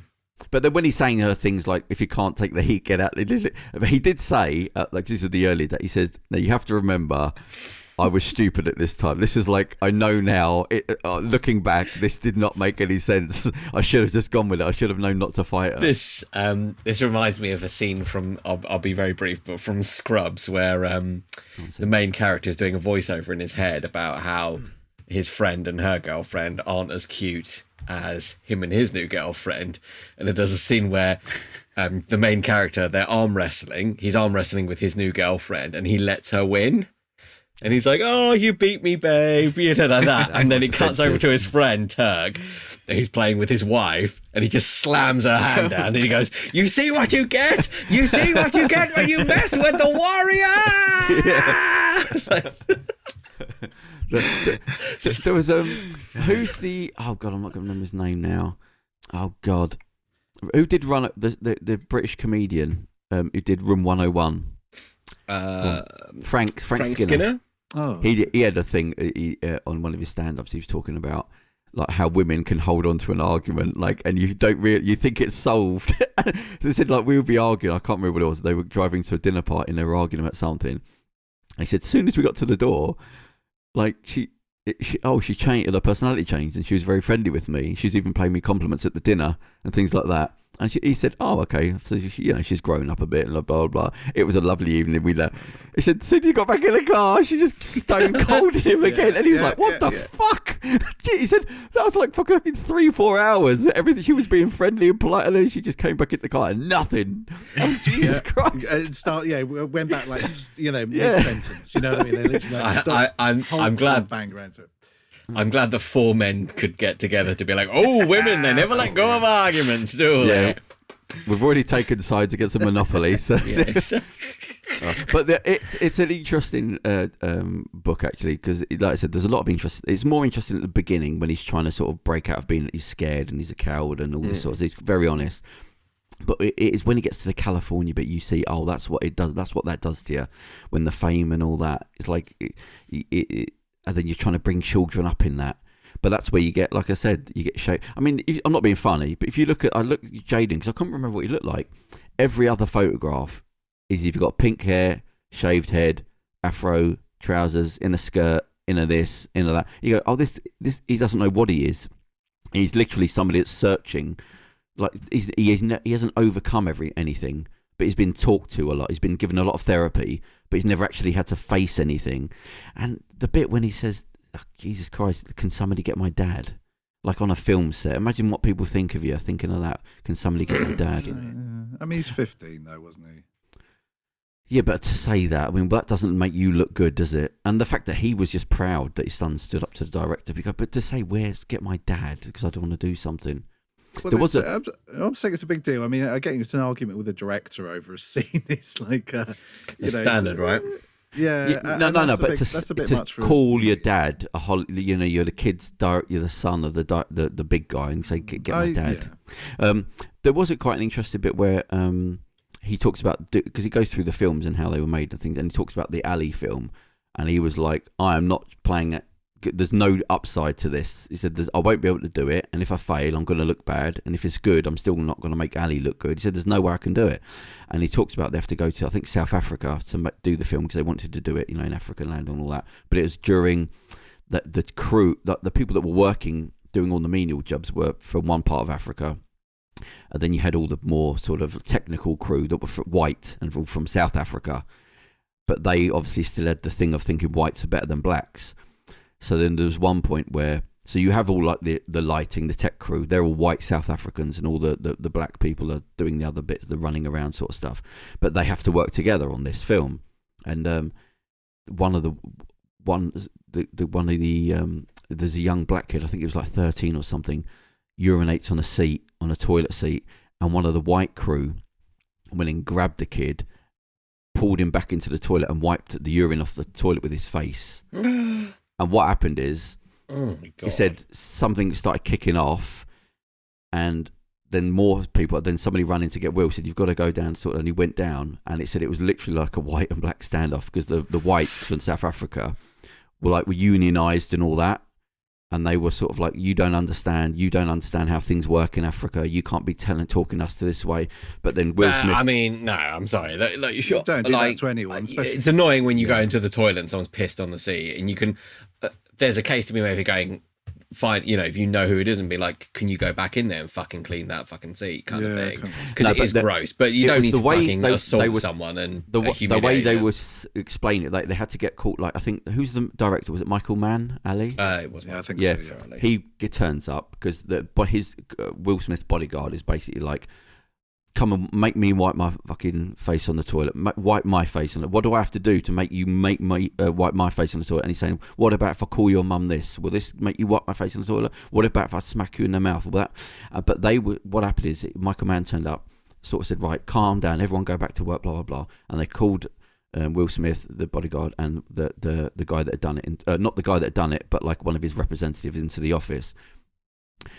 And they were like, you fucking Americans, you come here, you don't know the way the politics, you don't know how things work here. And he realised that, they are like properly, they still think like the blacks are just there to do nothing. They're a second class. This isn't like racism. This is like, no, they're a second class of people. And it's like, you fucking Hollywood, like you don't understand the way things work. You come over here with shouting the word racism, you don't know what you're talking about. And they said, if we go, we all go. And he said, we had to think, because this, it's a £10 million a day, whatever. If they all go, we've basically going to have to ship another whole crew, arrange the whole crew to come from America, because this can't work otherwise. And but he said it was the way they were talking was like shocking, that you could wipe somebody's face on the toilet and think that was okay. Then they said, well, if we go, if that guy goes, we all leave. So what are you going to do? And he just came to the conclusion that he said, I just had this like thing flush over me suddenly of like, no, this is, how can you make a film about Muhammad Ali with this hanging over us? He said, fuck it. He said, why don't you lot F off? And he ended up, him, and I think Michael Mann chipped in as well. He just, out of his own wages, shipped a whole load of new people in and told them all to go fuck themselves. Okay, so they called their bluff kind of thing. He said, like, all right, then, he said, I think there was like, leave it. I think he said 20% of the crew stayed in the end, and the rest did disappear, and they just had to suck up the payment and put everybody up in hotels that they brought over from America. He said, but it was literally the Ali. I thought, what would Ali do right now? This is the definition of what you've got. You could lose everything on a fun, but no, I'm going to stand up for it. She said, yeah, go fuck yourselves. I'll just suck up the money and we'll make the film that way. But yeah, to grab the fucking kid's and wipe his face on the toilet bowl. That's what, and then to come in and defend somebody else, to defend them as saying you don't know the way things work in Africa, like you're just here. It's like you throw the word racism around and go, oh wow, they really, like, they're off. They think like they don't understand what racism is, man. Exactly. You don't even know how to be racist, you Americans. Get some lessons. Like this is. He said it was literally a stand-off over here, man. Like, but I thought, that was good. But yeah, that was good. But yeah, so there's a lot of things like that. It's a good book. I'd recommend anyone to go through it. It is really interesting, especially the inner workings of like LA and all that, where no one tells the truth and everyone just bullshits. It's the first half's interesting. Well, he's still half normal talking to people. He loses it in the end. I think he relists all his films and what they made one by one, and he was box office number one. And it goes, oh, okay, this is you have now. You've lost the plot now. This is you having lived in California for 10 years in multi-billion-pound mansions all your life. And so I didn't enjoy that bit, apart from the fact that when his dad dies, who he's always scared of, he goes through the dying process of his dad, who is always like this big ogre that he was scared of. And that sort of worked. But yeah, I'd listen to it. I haven't told you, there's a lot more in there. It's like it was a 13. It was almost the whole book, but no. No, it's about a 14-hour read. Like that's how long it goes on for. But it was the beginning bit, like him and, I thought Jazzy Jeff was like a little hanger-on sort of thing. But you go, no, he was like the main guy for years, like on the scene.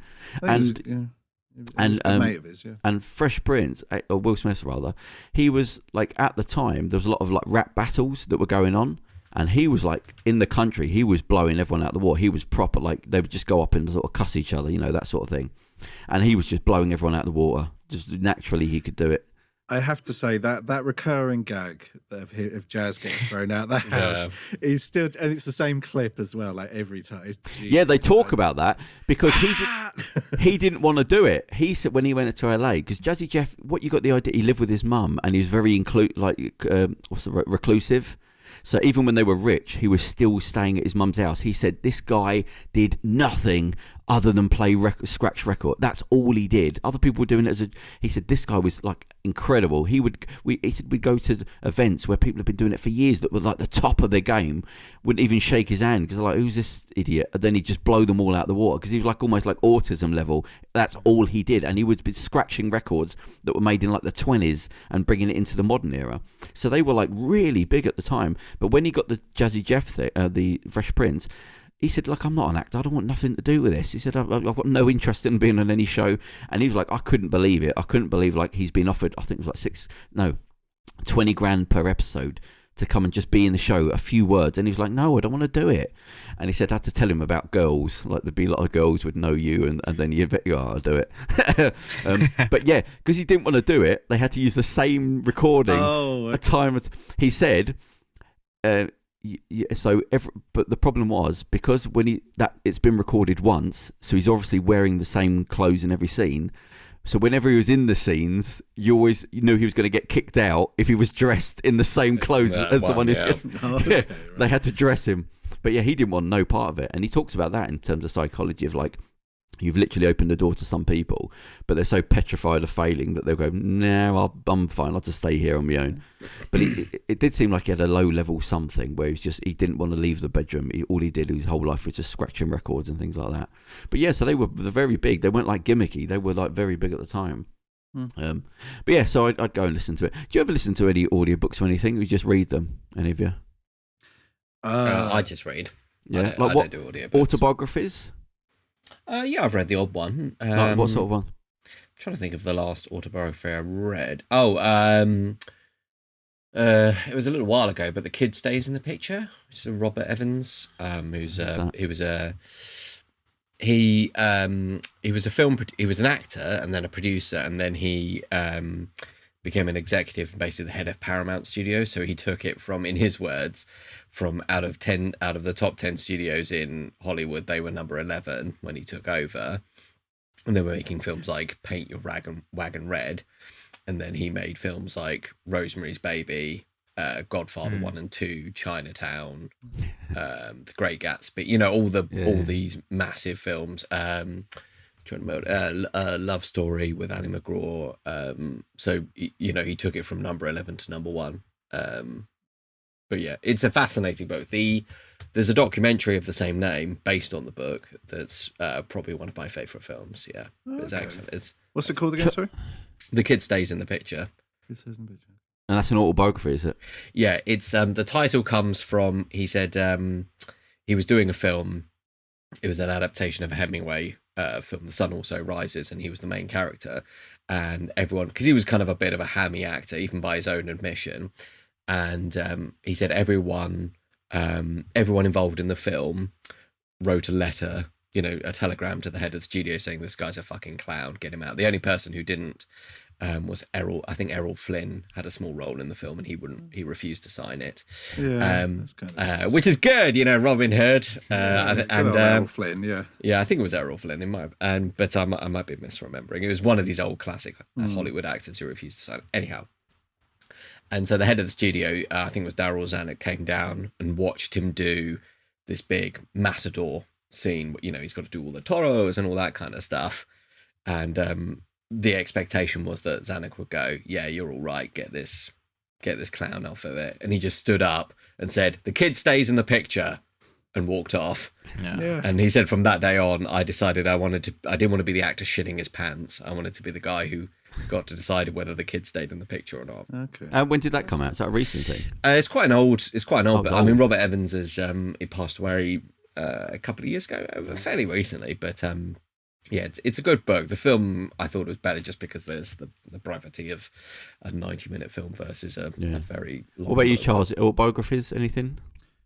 Not really autobiographies. No. You're always reading comics. What's the last book you've read? You putting me on the spot. Comics are books. Books. Kerem books. We'll come back to Charles. What the hell is It's either like manuals. Oh no! Oh no! Not Erdogan's biography. No autobiographies that I can remember for a while now. Any books? Yeah, who would be like a Turkish? I'm aware that you read outside of your own Will Smith, but who would be like because particularly in Europe, in the English speaking world, we think that the only authors are English speaking words. But who would be the you have who's the big Turkish Gabriel ones? Garcia Marquez is like the considered the Latin American like massive writers. Who's the big Turkish writer? Like alive? Or dead or whatever. Who's the I mean, there are a few. There is a Nobel winner one called Orhan Pamuk, which he's as everything is. He's very divisive as well. Okay, fine. Yeah, if you're a Nobel winning writer, it means either it's like, either everyone loves it or they hate it or both. He's either Charles, you thought of any books? What the hell was the last thing I really read? You can say a really good comic, Charles. What would be a good comic you recommend? Let's get the. I read loads of the Games of Thrones books like a couple of years ago when it was on telly, and they were all right. And I remember getting about 6 books in, and I was like, "Hang on a sec, nothing's happened."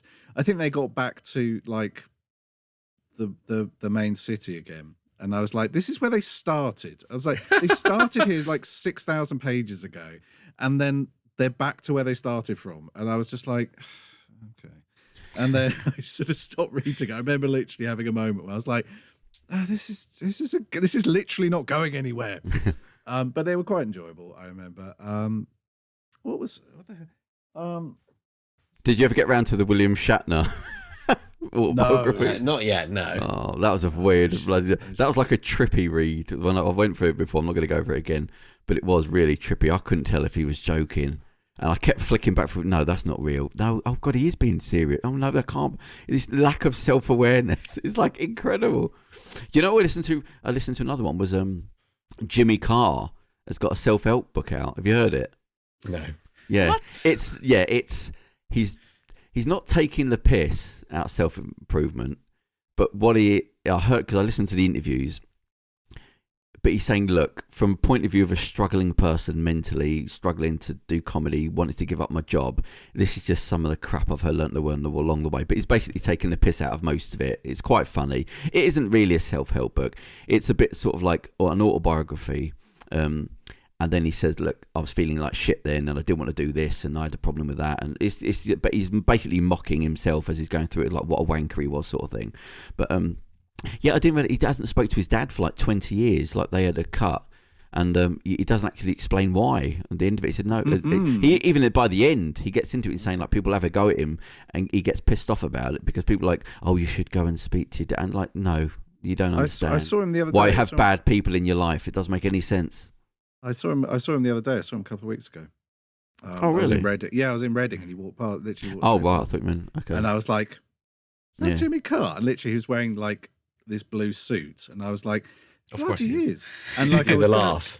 No, but he was looking really pissed off. He was just going, and like he's walking around because he's just in Reading. And he was like 8 o'clock, and I was like, "Is that Jimmy Carr?" And I googled it, and he had a show that night in Reading. So I was just like, "Oh, okay, yeah, it is." And well, I should have run up to him and gone, "Oh no!" Hang on, why to Jimmy Carr? Because he's in Reading. This is what you get. Oh, Reading! Oh, bloody hell! Yeah. What is that? I don't know. I didn't like his style of comedy. I didn't like his personality. I didn't like any of it. But I listened to him talk. And I thought, why did he get his book? No, that's what I'm saying. I just did not like him. It just didn't fit. I'd never bothered to watch anything. Wasn't your taste? No. But then when I heard the interviews, and it's whenever anyone talks honestly about the things, he's saying, look, it's sort of a self-help, but not really. But this is just like, if you can learn anything from the shit I've been through. And he does make it's a funny book throughout. He does do jokes, and he talks about jokes that failed and why jokes fail and why jokes work and what I found out. And then there's a whole thing of that he worked for Shell. It's up to the age of like 30 or something like as like a salesperson, and it just being like soul crushing work of just like nothing happening, boredom. Got the money, but I'm just on the road all the time. And why he decided to give it up and not thinking he was funny, and everyone telling him he's not funny.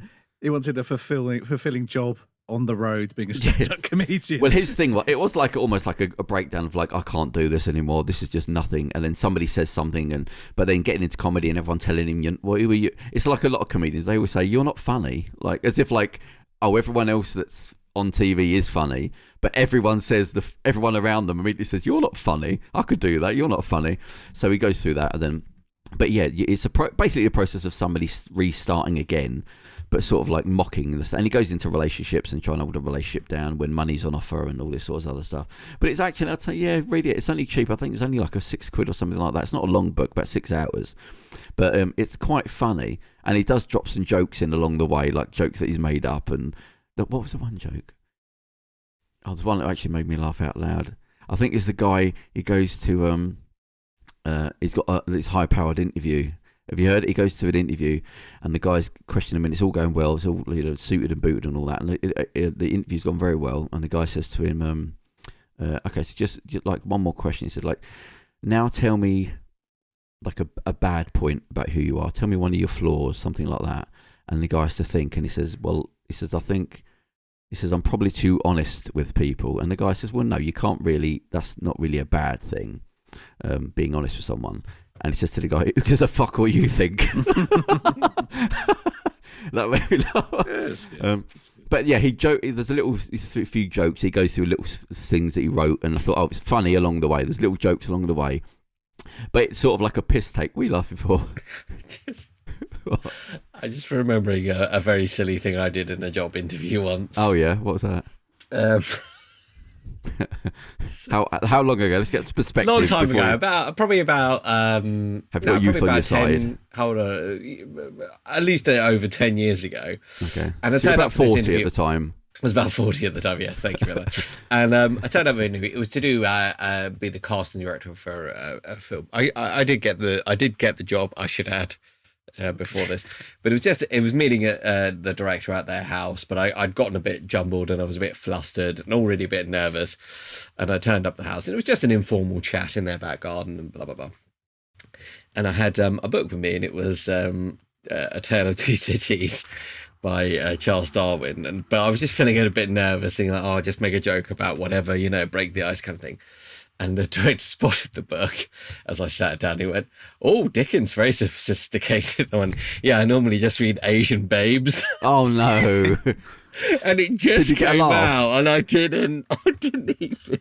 Yeah, it doesn't work. I thought even if you laughed, it doesn't work. Yeah, I just said it completely serious, and he just stared at like completely. Oh, he didn't even laugh. Serious. No, he didn't even. No. And then we just carried on the conversation. At that point, should I just leave? You say Shall I go? You have to laugh. Yeah, yeah. Like, it was just. Yeah, I know. I didn't even know. I think because I'm like, but yeah. Yeah, the worst crime there is for him to not laugh out of politeness. I think he was just rightly so, just shocked and appalled, and treated him with disdain. Take the two cities of Charles Darwin, as in Charles Darwin. Charles Dickens. Did I say Darwin? I meant Dickens. Yeah, okay. I let it go. Yeah.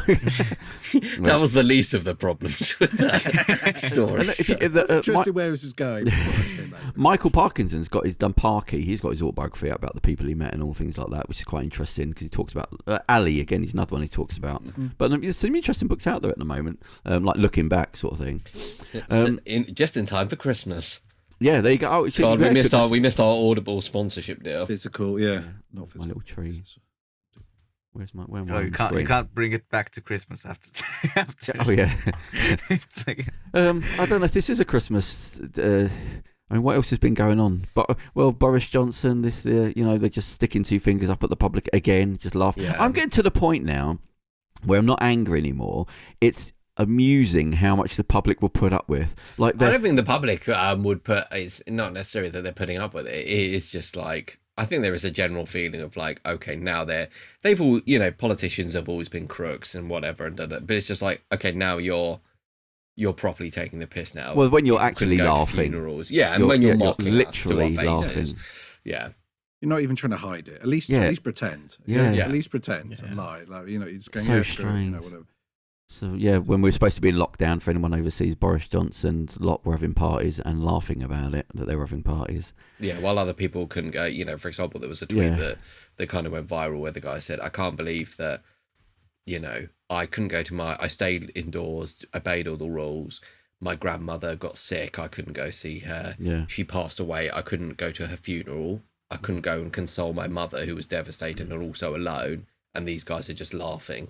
Having parties. They're just laughing at us and having parties and laughing about it. Yeah. Well, who'd have thought a bunch of Tory politicians would be an uncaring group of heartless bastards? Yeah. Well, who knew? When they had Boris Johnson on Zoom, where it wasn't as simple as that because he had two people sat right next to him on the Zoom party, so he had two people in the room next to him, and somebody had said, "Oh, the security camera in the corner had a black bag over it. Somebody said that's where the security camera is, and they put a black bag over it, as if like we're covering up the security camera in the corner. But we're on Zoom, assuming that nobody that I'm speaking to is actually going to record this and send it to anybody else. I'm sure that's just there from the weird sex party the night before. Yeah, it could have been. Yeah, some sort of it's a pair of knickers that just flipped I'm up. Sure he's got most of the stuff like covered. Most of the Because he used to cycle around, didn't he? And I didn't used to see a security presence with him. It's very strange. A lot of that though is not seeing the security, so usually they are out of shot. They're like quite far back. I remember someone had a go at him this last year, and he was cycling through Hyde Park or something. Oh yeah, he does a lot of cycling. Yeah. I think even his dad, because somebody said his dad would get abuse, but they said no, he did have security, but that's just slightly out of sight. So if his dad's got security on a bike, he's definitely got security. But that's where the Americans do things differently. Americans want to see that thing, whereas in England it is sort of stand back, dressed in a suit, like some America, raw. they have massive people shoving just you a in huge. the face. Yeah, the other guy would just be some raw marine that can kill you with two fingers. Everyone's got a gun there, don't they? In America, yeah. So you've got to be a bit careful. Yeah. Like someone might throw an egg at you or something in England. Like they got weapons over there. Anyway, so I don't know. So anyone, Kerem, how's it been? Your first show? Is it exciting as you thought it would have been? Yeah, it's funny because every once in a while I feel like I'm just like watching as I always watch. Oh no! I forget really? that I'm also participating. Well, now he's going to be there with the comments, being like a conversation. There in the corner. Yeah, he'll be dragged into the argument. Nod and laugh. Who do you like in like celebrity or media? Like, is there anybody you like to follow, like that you keep an eye on, media wise? Not particularly. No? I mean, I follow people, but it's not like I love this person. You videoed Richard Branson recently, didn't you? What was that for? With his permission. Yeah, Not from behind a minicab. Yeah, it's just where I work. That it was like a corporate event, live event for this company called Fujitsu. We were just doing all these like shoots.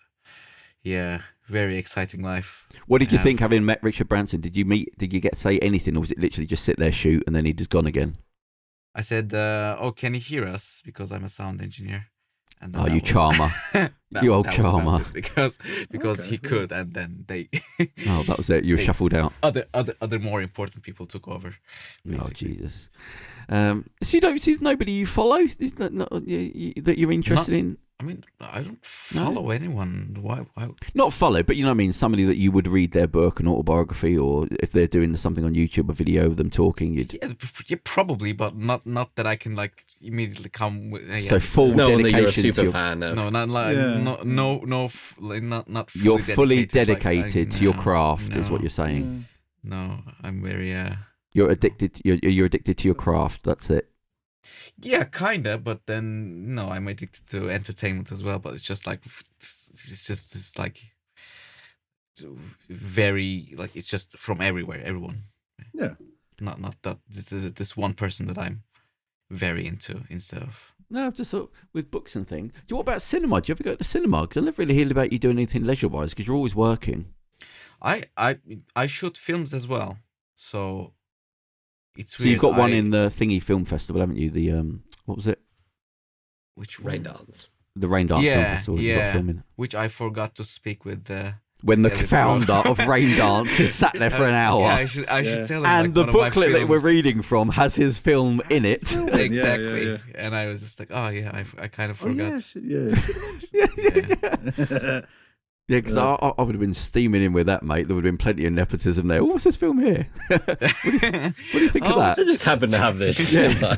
Could you just? What do you read that? Yeah. Put a face. Just put a face to the name. I couldn't believe how many there's like thousands of films there to go through for the Rain Dance Film Festival. I was like, Jesus Christ! Like I thought, like maybe filtered down to a couple or like 20 or no. There's like thousands of entries, and they all have to be sat through and watched. Like, oh Jesus Christ! How long was your film? Is it like a 20-minute thing?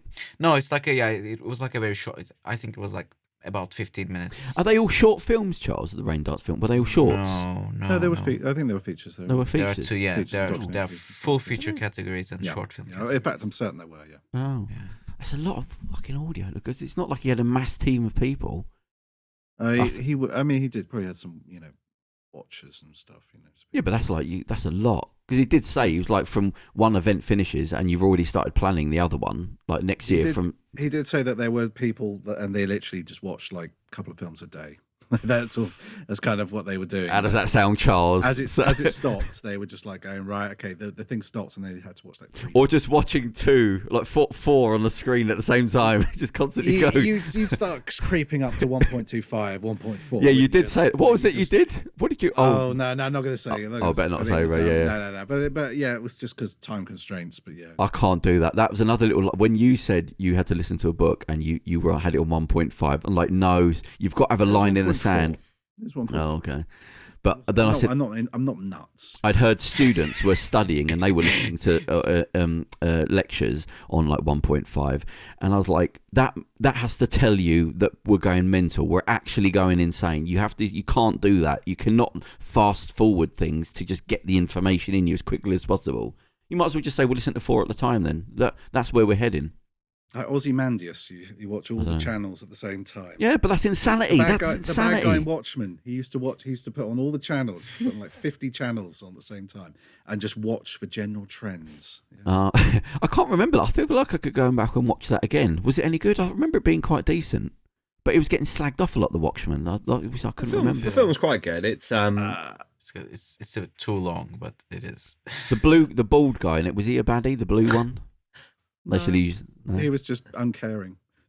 It was indifferent. Indifferent to human suffering, really, until the end. What is this thing against? I don't know what the psychology of that is. Is it men with testosterone are not like they're evil or something like that? That you don't have a good person. He's bald. Yeah, they're all baddies. They're all sort of like. I don't know where that started. It was all just permeating throughout time to point them towards you. But the patterns are there. It's not like I'm making it up. I don't know why though. I don't know what that represents. Now the thing is, they say people go bald is because you've got your testosterone levels are too high. It blocks the thingy in the hair. Is that what you bald men console yourselves with? At bald men's not. Oh, I didn't believe it until I actually spoke to a doctor and they said, yeah, it sort of tends to work that way. I was like. But the thing is, again, I shaved my head from the age of like early 20s when I had full hair. It wasn't I think it's mad that you haven't. I don't want to say because it sounds like I'm starting a cult again, but it's better to shave your head. I'm telling you, shave your head. You will be much better off. I am telling you, shave your head. In fact, Will Smith, his dad started going bald on the top, and he said he was in the film. They literally had to manhandle him on the set of a film, stuck him in a chair, and shaved his head because he didn't want to do it. And then afterwards, he said, "Oh, this is great." I'm telling you, shave your head, your ego will be fine. You don't hold your ego. No. Yeah, a long time ago, but yeah. Have you got any photographs? Not on me, no. But late teens, early 20s. Charles, Kerem, have you ever done anything weird with your hair? I did shave it fully. I was working with you when I did shave my hair fully. Yeah, you did. Like not shave though. I can remember being short. Shaved like full. No. Yeah, entirely. Yeah. Back in Kerem has had just about, apart from having very long hair, you've had basically just about every, like there's been sometimes just the full stash. Oh, listen, the greatest time, I couldn't really enjoy it at the time, but when he was like trying to build up to the wedding and he was working all the hours God sends, plus doing the podcast, plus trying to, he would come in and every week he had a different look. Yeah, exactly. He'd be solid muscle one week, then he'd be not a little pound, then he'd have like little round glasses, then he'd have a sort of handlebar moustache. Were you trying out different looks for the wedding photos? Exactly. I just put it down to sort of like he was having a mental breakdown. We made a guess who board out of how I style myself. Yeah, he had his little Queen Bohemian Rhapsody look. What was his name? Freddie Mercury. Yeah, he came in looking like Freddie Mercury once. He had the little glasses and all that. That was quite good. I thought we'd hold on to that look. I thought that works for celebrity as we grow. That look works. That's my summer look. Yeah, as we grow. That was about 5 years ago, wasn't it? Yeah. That goes to show the struggle. It just fucking nothing ever goes on. Somebody said to me the other day when I told them about we had to move office just as we'd set it up. She said to me, I've known you for 10 years. I've never known anyone have this bad luck constantly as you. Because I do all the right things, but it's not random. It's like, no, pull the rug from under you again and again and again. It's because you're bald. That's why. Yeah, Universe is against you. Well, it worked. Yeah, I feel like it's like a building up of rage inside me, and eventually I crack. And especially with everyone turning on me online when I'm the man of the people.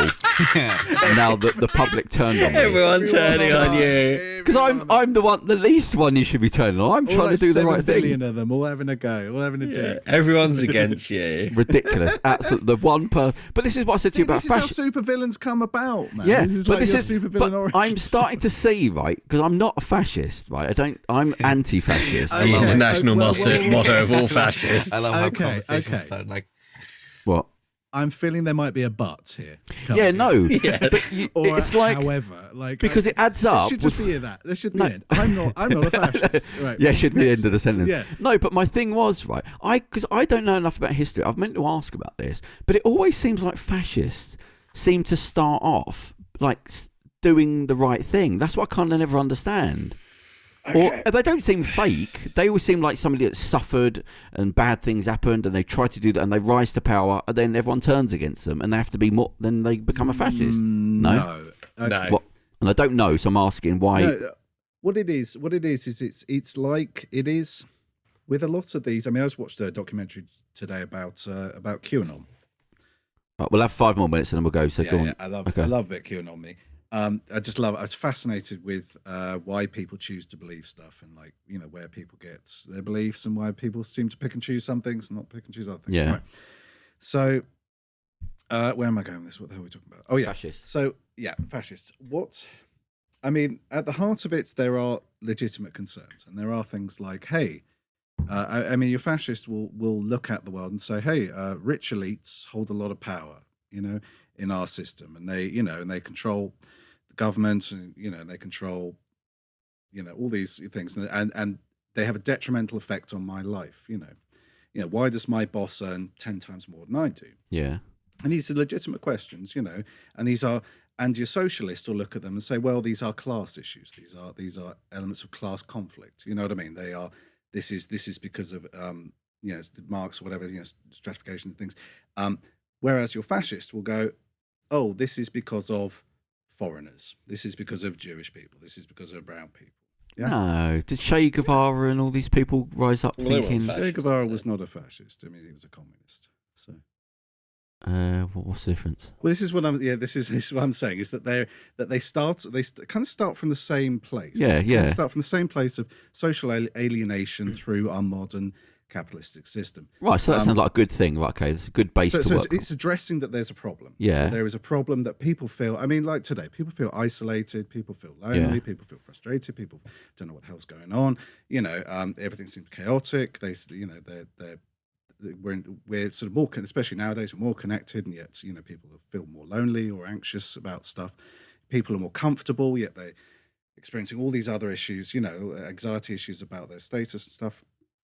And it's about where you see the problem is. And your socialists and your communists, they will look at it and say, yes, this is the owners, and this is the people actually with the power doing this. And your fascists will say, no, this is because of this. The system is actually fine. It's bad actors within that system. Right, it's where the blame lies. It's the misguided of where the blame lies. I mean, there's a bit more to it because fascism is very complicated, and but the general rule is it's the misplaced blame of where the problem is. That's what it is. Yes, fascism in the fascism as we know, Nazism, from Germany and Italy is, it was very much an astroturfed movement. I mean, it was a populist movement funded by wealthy capitalists. Yeah. To direct that energy. So it's to break unions, and it's to break that sort of socialistic drive, to say, hey, I want a bit more of a decent living. And it's to break that. And it's often funded by very wealthy people to use that energy for their own means. Do you see today the investigation board into the riots got the tweets from Trump's son? What's his name? Which one? Eric and Don Jr. The main one. What's the main one? Junior? Don, yeah. I think they're going to spend many years in therapy asking that question themselves. But anyway, the main one that does more of the politics. What's his name with the beard?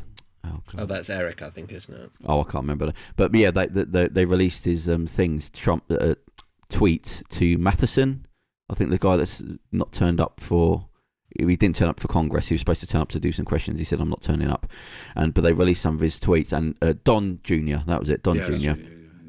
They had actually released, like, while the riots were going on, was it texting him saying, "This has gone too far. You've got to get my dad to go up to the thing and call it off." But this Matheson fella, who's like, it didn't reply. But yeah, he was actually the Sun tweeted out, like, to this fella, not tweeted, text, to say, "You've got to get my dad to stop it, as things have gone way too bloody far while the riots." So even the Sun knew, but they're now saying, "Well, why didn't he just text his dad?" And he's like, "Well, no, because he knew he couldn't. You can't say negative things about him." But yeah, this is another one. Steve Bannon was the first one that said, "I'm not answering any questions," and the other one that was supposed to turn up the other day, he said, "No, I'm not turning up." So he's now got some, not warrant, but whatever, against him. But then he's going to fight that.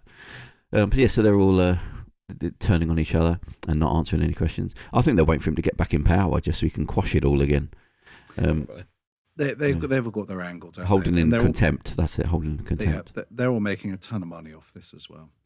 Well, yeah, as I said, the fashion thing, I still don't really get it. I don't know why people turn on people, because they can't all be bad. But I did feel like, considering the effort I go to try and bring some light and honesty into the world, when everyone started attacking me, there was a sort of and it's definitely not bothered you. There was a rumble of thunder in the back of my head going, okay, right. I thought this ends with people being pulled out into the streets. Like, this is how it starts. We're good people. Right. Like, somehow I thought, okay, this is interesting. This is like, you're trying to do the right thing, and people that should appreciate you turn on you. And I thought, okay, right. I'm sorry. Are you comparing? We haven't got time for this, but are you comparing decent, honourable men forced into hard circumstances? Some criticism on YouTube is the snowball that is going to roll down the hill towards fascist revolution. No, because I was wondering, how does that start? And I thought, well, if you're trying to do the right thing, which I seem to be doing the right thing, and people turn on you, you go, okay, right, so maybe you deserve what you get then. But I thought, that's got to be the start. That's how it starts. That first initial feeling of like thunder in the background. Of like, okay, I don't know what my okay was. That's how the Weimar Republic fell. I was going to say, it's what Hitler did in prison, isn't it? He laboriously replied to every single person on Twitter. No, but it was the first. That's what Mein Kampf was. Time where I thought, right, if you ended up as a fascist, this would be the origin story. It started then. He was a good person. I mean, for you, yes. For you, yes. This is your fascist origin story. And it started then as a kid, a well-meaning person, and then. But anyway, right. Well, this has gone on for longer than so. Kerem, you got your work cut out sorting this out, mate. But well done, 2 hours. Thanks in advance for doing the podcast. And actually, could we give Kerem a little round of applause for all the hard work he's done? We can. Over the years, which is well deserved. But well done, Kerem. Okay, so that's it. So I don't know what the show this is. I don't know when the next show's going to be. That could Christmas. be. Yeah, happy Christmas. That's our Christmas present to you. Yeah, not to the listeners. They're not getting nothing. I had fun anyway. That is the present. And I want to, for the people that did say nice comments, I want to say thank you very much, because it is, when you go out of your way to make a nice comment, that actually says a lot more that you've spent time to do that. So I appreciate that, as we all do. So thank you very much. That's the show, and we'll be back, I don't know, maybe soon.